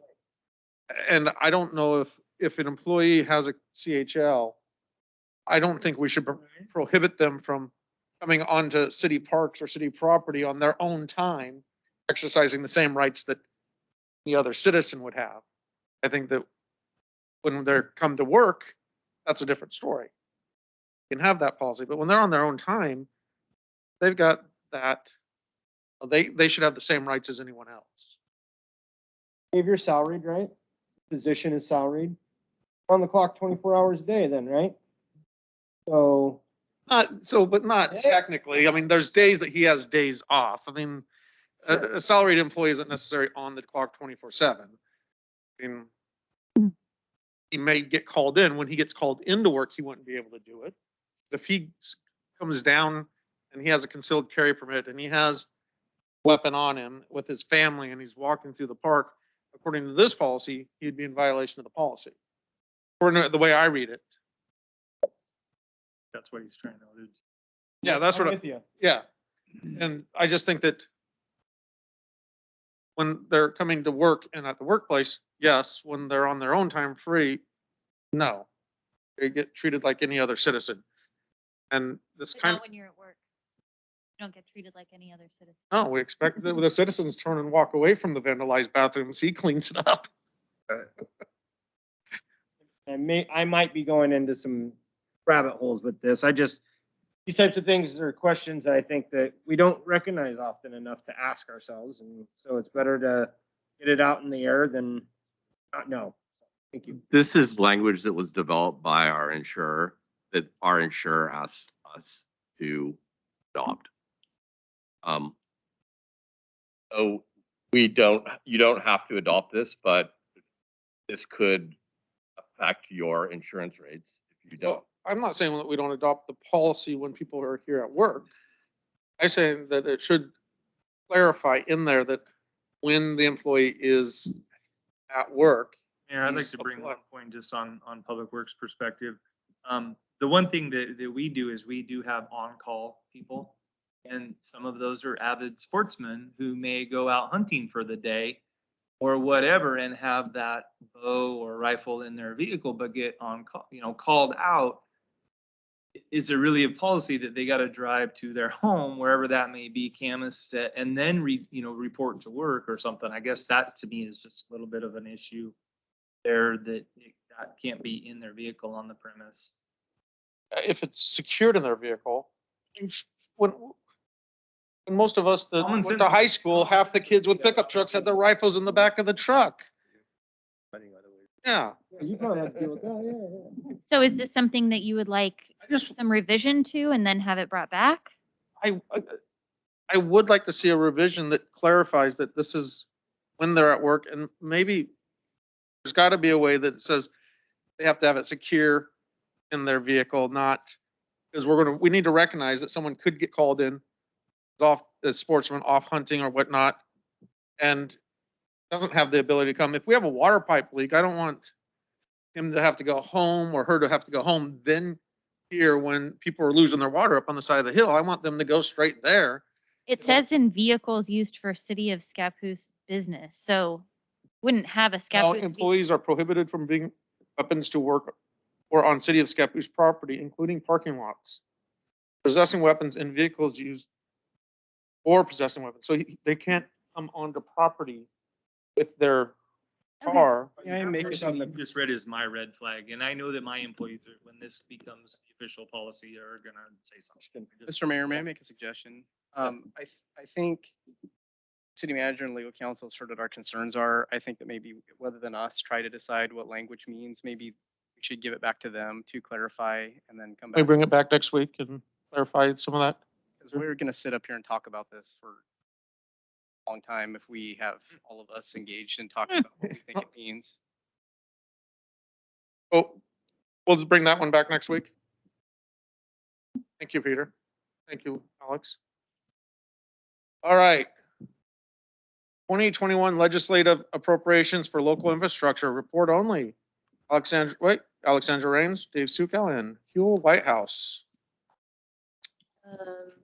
Yeah, so this is just a quick update on the $10 million that was awarded by the legislature, just to give you an idea of what projects will be covered with those funds and just provide some context around just the timeline and effort that's going to take on behalf of staff. So I'll turn that over to Huel and Dave just to cover with you briefly. Yeah, the staff report is wrote by you if you want. Hear from all. Mayor, Council, I am excited to present you this rather exciting news towards the end. So as I'm sure all of you are aware, the city of Scapus was allocated $10 million from the state of Oregon in HB 5006 towards the conclusion of their legislative session. So those funds came out of the state's ARPA allocation. This is totally separate from the city's. Those were funds that the state of Oregon could decide how they were going to allocate those funds. So Senator Johnson was instrumental in assisting the city in securing an apportionment from that bill. Thankfully, the city of Scapus was funded for the full amount that was requested, which was $10 million. Out of the 48 municipalities, and I think this is important to mention, 48 municipalities were funded. Only 12 of those received allocations in excess of $10 million. The city of Scapus was one of them. Those projects include new headworks and grit chamber at the wastewater treatment plant, the Smith Road pump station replacement over on First and EJ Smith, a 2 million gallon reservoir at the Keys Water Treatment Plant, a new basalt well, and some treatment plant repair and rehabilitation. So each of these projects were identified in a master plan, and they are critical to the city's water and wastewater infrastructure. And another part of this is these funds are expected to decrease some reliance on future rate increases in borrowing. At this stage, Business Oregon, which is the agency that's administering these funds, is expecting to have a final spend by date of December 2026. So that's gives us 5 years to get all of these projects fully implemented. And while 5 years sounds like a lot of time for some large projects like this, that's going to go by in the blink of an eye. A couple of other things to add here. One is that there are 48 other municipalities in the state that received large allocations of state money that they weren't necessarily expecting. So that's had a significant impact on the availability of engineering consultants and could impact the future availability of construction contractors when these projects do need to get built. It's something that we've noticed in our dealings with consultants is they are getting very busy. So there's a lot of competition for actual time for engineering consultants. So the next steps at this juncture, so we have a couple more Business Oregon forms that we need to review and get back to them. We're actually ahead of the curve. Business Oregon hasn't generated any of the grant contracts yet, and we probably won't see those until early February.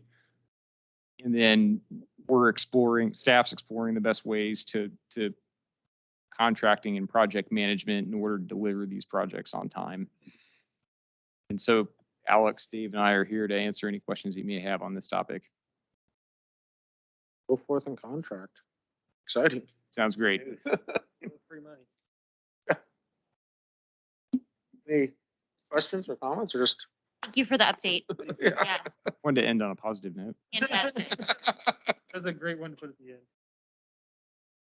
Kudos to you, Alex, because in speaking with Senator Johnson, she said that you worked tirelessly to get the information that she needed, and it was probably you and your team to be able to put Scapus in the position to be able to secure these funds. So, I mean, this is huge for our ability to move forward with this work. So thank you to all.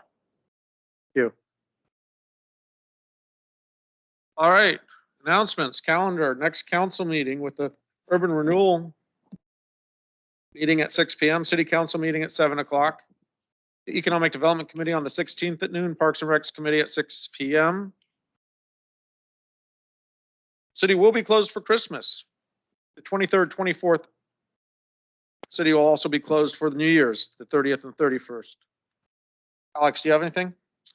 I just wanted to share with you all briefly that we have hired a new intern.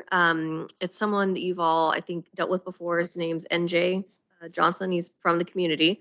He did a little bit of work for us, and now he's actually in the MPA program. So he'll be interning with the planning department, primarily to help with the 50-year plan and do some other small projects. So he'll be starting in January and taking over Isaac's old spot.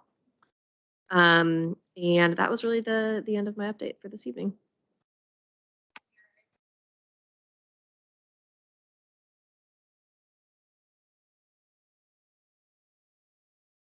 Okay, that works.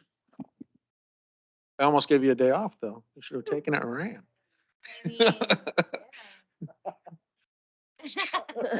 Chief?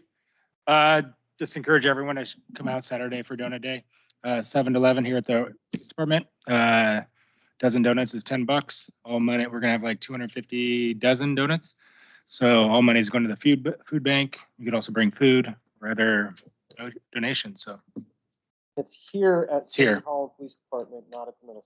yeah, it's here. So it's been pushed out on our social media. So if you talk to anyone, just remind them it's here. Thank you. Councilor Miller?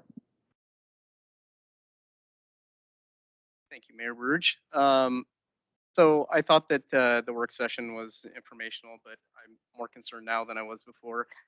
There was a lot more questions that I wanted to be able to ask to illustrate some of the concerns that I have. Unfortunately, an hour went by very fast. And I just want to point out something here really quick, and I can share this information with Alex to be able to get it out to everybody. But as you know, the 901 districts, federal engineering came back with 4 different concepts. So I don't know how they arrived at those concepts. It doesn't make sense to me. And Codan Engineering Codan actually did suggest a P25 digital system. So why those maps are not on there? It was one of the questions that was in Chief Davis's list. Wasn't included. Doesn't really make sense. But anyway, what I want to go over here is with alternative 3, which is join the CRESA system. We're looking at $7.2 million in user fees. It's actually probably more than that over 20 years. And then there's maintenance fees that include the use of CRESA's core that amount to about 5.9 million over 20 years. For WACA, which is the Washington County system, it's about the same. It amounts to 6.4 million in user fees over 20 years.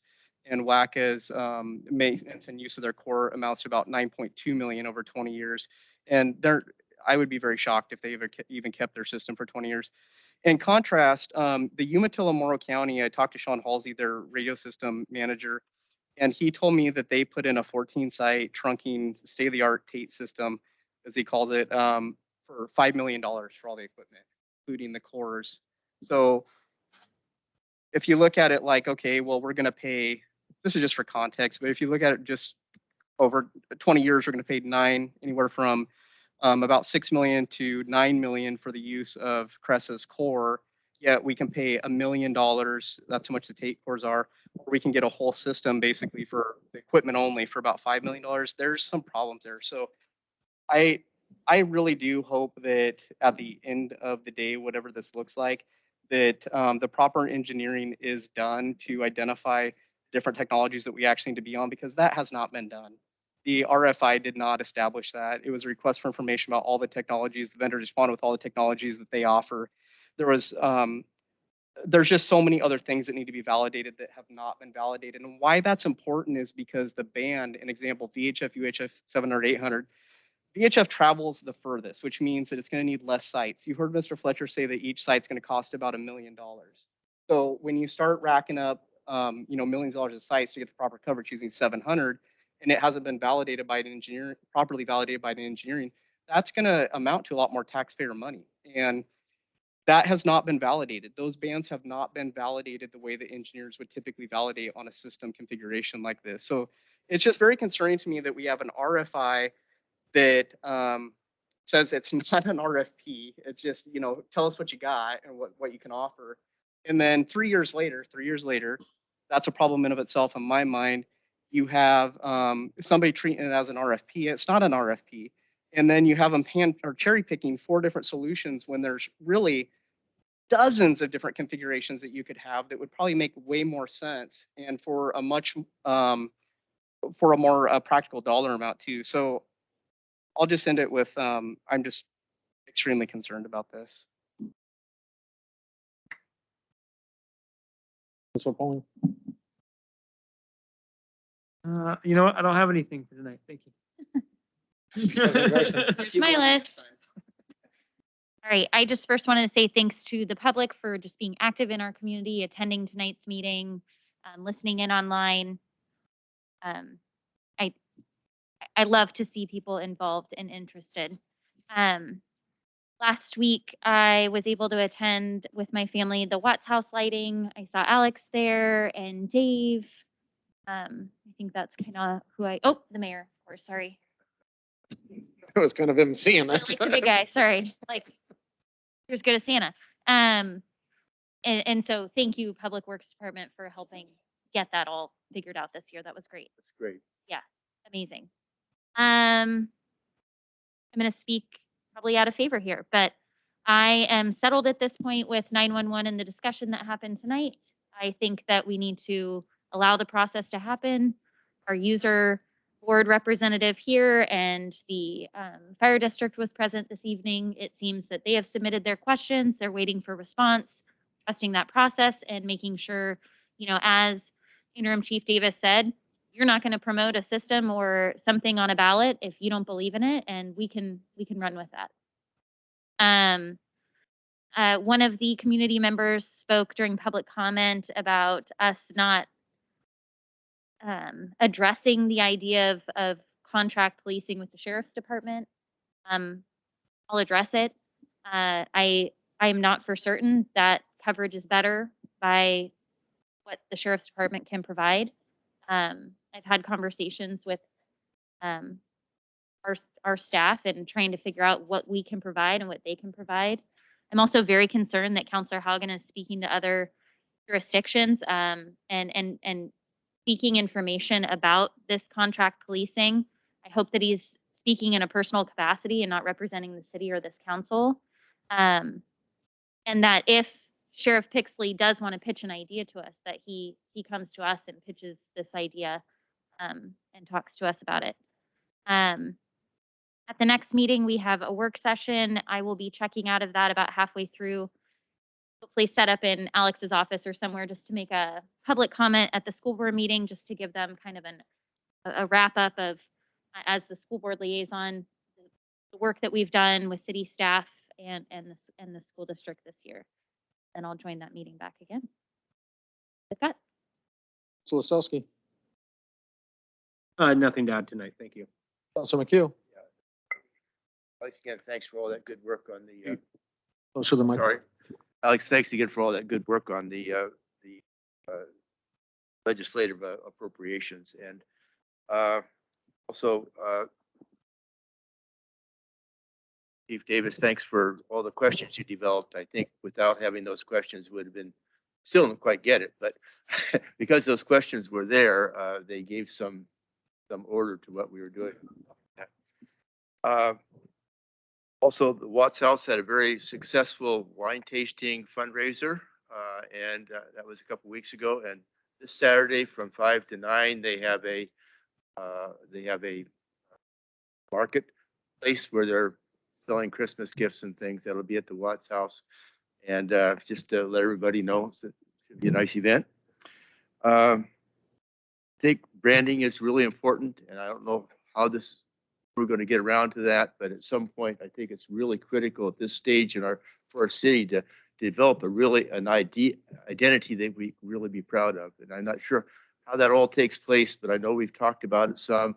I know we had Elaine, I forget what her last name is now, but she gave us some ideas on that. So I hope we can move on that as soon as possible. Now I'm trying to stay in my own lane here, but it's not always easy. I appreciate Megan bringing up, because I do think it's important that we at least address what has been brought to our attention by Robbie and contract policing. I'm not sure exactly whether that's the right thing to do or not, but I do think it might be something we want to take a look at. We should at least address it. Either say we do want to take a look at it or we don't want to take a look at it, and not just let it kind of float around out there. And so I would hope at some point, Scott, that we can take a look at that. I do believe Brian Pixley did try to get on the agenda for one of our meetings too. So No, he didn't. He just wanted to show up. He didn't request to be on the agenda. okay, well, I guess I'd heard differently, but anyway. I've got the text messages. Well, no, that was the second time though. He had approached before, didn't he talk with you, Scott, about that? Oh, he sat and talked to me. He didn't request to be on the agenda. He just gave me information. Okay, whatever. I just think it's important that we not ignore it, at least is what I'm saying. And, So, and I've thought about it, and this was what I was going to talk about on my thing. If you're finished, Pete. Are you done? yeah, I'm done. Go ahead. I'm going to just throw out my number one concern with the county sheriff's office, capacity. When you're looking at Troutdale, Cornelius, Happy Valley, Wilsonville, what do they all have in common? They are in larger counties with larger sheriff's offices, 350 deputies in Washington County, 590 in Multnomah County, comparable in Clackamas County. So over 1,000 in those three counties. That does include jail staff. Columbia County has approximately 8 road deputies. Yet we have a sheriff who's saying and telling people better service. Exactly who is the better service going to be provided to? Because from what I can tell is if I signed a contract with someone and I needed for 8 officers, my look at the person that signed the contract with me is that those 8 officers better be on duty tomorrow because I'm a contractee, you owe me that. So if we were down 4 officers and he's got 8 deputies, 4 of those have to come and work in the city of Scapus because that's his contract. So capacity to me is a huge issue. Better service, I don't know how. We cover emergency calls outside the city of Scapus. The last officer involved shooting was a county call that the city police officers covered. You know, it goes down to me is I don't think the county has the capacity. They're not going to provide better service. You can't guarantee that those 8 officers, and I know this, that those 8 deputies in the county, and they're doing a yeoman's work because I know they're working overtime and I know that they're overwhelmed with calls right now. Absolutely overwhelmed. To the point where the previous sheriff told people that lived in the county to buy a gun for self-defense because they might not get a county deputy to show up. It was in all the papers. That was his advice. And I think everyone remembers because it made the headlines all through the Portland area. When you're looking at giving someone else, relinquishing your thing, you have to look at that and their capacity is not there. They would, how many of calls would our deputies be leached out to that aren't emergency calls outside the county? Even if we had the contract, because how do you verify that they're not doing that on the contract? And how do you, once the contract's in place? It's not that I'm opposed to it. It's that I don't think there's the capacity. I mean, I'd be more in favor of us going to the county and saying, you know what? For this amount of money, we'll hire a couple more officers and we'll take over a larger area of a larger patrol area and provide that service to those people. The county doesn't have that money either. I'm not opposed to doing a study either. I think that the study would have to look at that capacity, but also let's look at what if we did something where we enlarged our service area for policing and the county could pay for it, or what would work better. But taxpayers in this community pay for that pay and they see results. You know, we were one of the worst cities, unsafest cities in the state. I'd be going, okay, something's wrong, but we're still one of the safest, even with all the issues we're having. Crime is up across the board everywhere in this country because of COVID and the recession and everything going on. But, you know, I mean, and there's a shortage of officers everywhere. And we're looking at it, we're addressing it. I think that it deters hiring a new chief if we're on the same hand saying, oh, let's go contract, let's look at this. Because if I'm applying for a job and I'm like going, wait a minute, in a year they're ousting me, I'm not even gonna bother to apply. I said we get the chief, but then we study it with the new chief and say, hey, you know, I mean, let's really look at this. But let's look at it from both sides. Let's look at it. I remember Chief Greisen used to want to do an expanded, like a police district. And the concept was the same then as it is now, is that when you get outside of the city limits, you do not have police coverage. You have 8 deputies covering the entire county. And that's why we already cover emergency calls outside the city. And it's just like, I don't believe there's capacity. If I was contracting with Washington County, yeah, they've got the capacity to handle that contract. If I'm Clatskanie, where I need one deputy, totally different story than a city the size of Scapus. The county had the capacity. I'd say let's study it. I don't believe they have the capacity. I don't believe that it's better service than what we're able to provide. And the thing that we lose when we contract is we lose that direct connection to the person that works for the city, that cares about the city. The people that are Scapus police officers have city pride, wanting it to make a better place. You know, if you're working for the county, you're going to get leached out on more than just emergency calls. And it's just going to happen. You see the Troutdale Police Department car running traffic up and down Highway 30. And, you know, yeah, it would be cheaper, maybe. We're understaffed as a police department as it is. We've had the same number of police officers when we had 4,000 people as we do today. We're doubled the size. I think it's what is it, 1.5 per thousand? I think the state average is between 1.2 and 1.5. So we really should be about 12 officers, 10 to 12 officers, and we're at, Isn't that what we're approved for? no, we don't, our budget isn't there. But again, it goes back to, at the end of the day, it goes back to, I was told we were. we have, We don't have that many, but we're No. approved for a lot more than what we've got. well, no, the budget approved for 10, including the chief. 11, including the billing clerk or the clerk, police clerk, I believe. I think it's 11 or 12. You think it's 11 or 12? I was talking to Jill before we started looking at the hiring, and I think it's, yeah, we could do 12. Which means that we've budgeted for 12. No, 13 would, that All includes with the chief. command staff. yeah. It's all command. It's all sworn. But yeah, I literally think that we're in a better position to provide the county with heightened service within the 97056 zip code in Columbia County than they are to provide better service with our officers in the city. And I think the offer was 8 deputies in the city. That's what's saving you the money, is the fewer number of boots on the ground. And, you know, I mean, He But- addressed all those things and it's his proposal, you know, Well, I've heard his I'm not proposal. arguing with you, Yeah. really not. But I do think, we just need to bring it to a head. And and Alex made a very appropriate suggestion when she sent me an email, and that was that, let's see what happens with the chief hiring. and that's what I, At least deal with is what I'm saying, you know, at some point, do we want to listen to that proposal or not? That's guess what I'm saying, that.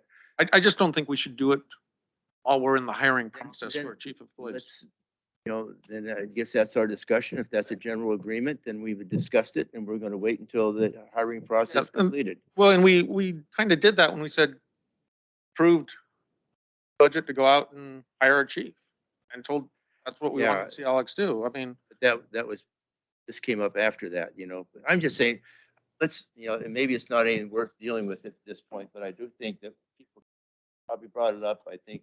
And if I guess our response to him is that wait and see what happens with the hiring of the police chief, and then we'll decide if we want to hear the proposal or not. well, I mean, hearing the proposal is meaningless unless we have a study on the ramifications. I mean, he can provide that if we do a study, but I think we hire a chief, we set the goal to look at the police department. We don't even have to say contracting. How do we provide the best policing the city could do? And we could do a That was study, a long time though, Scott, but, looking at the police department, and trying to provide the best services.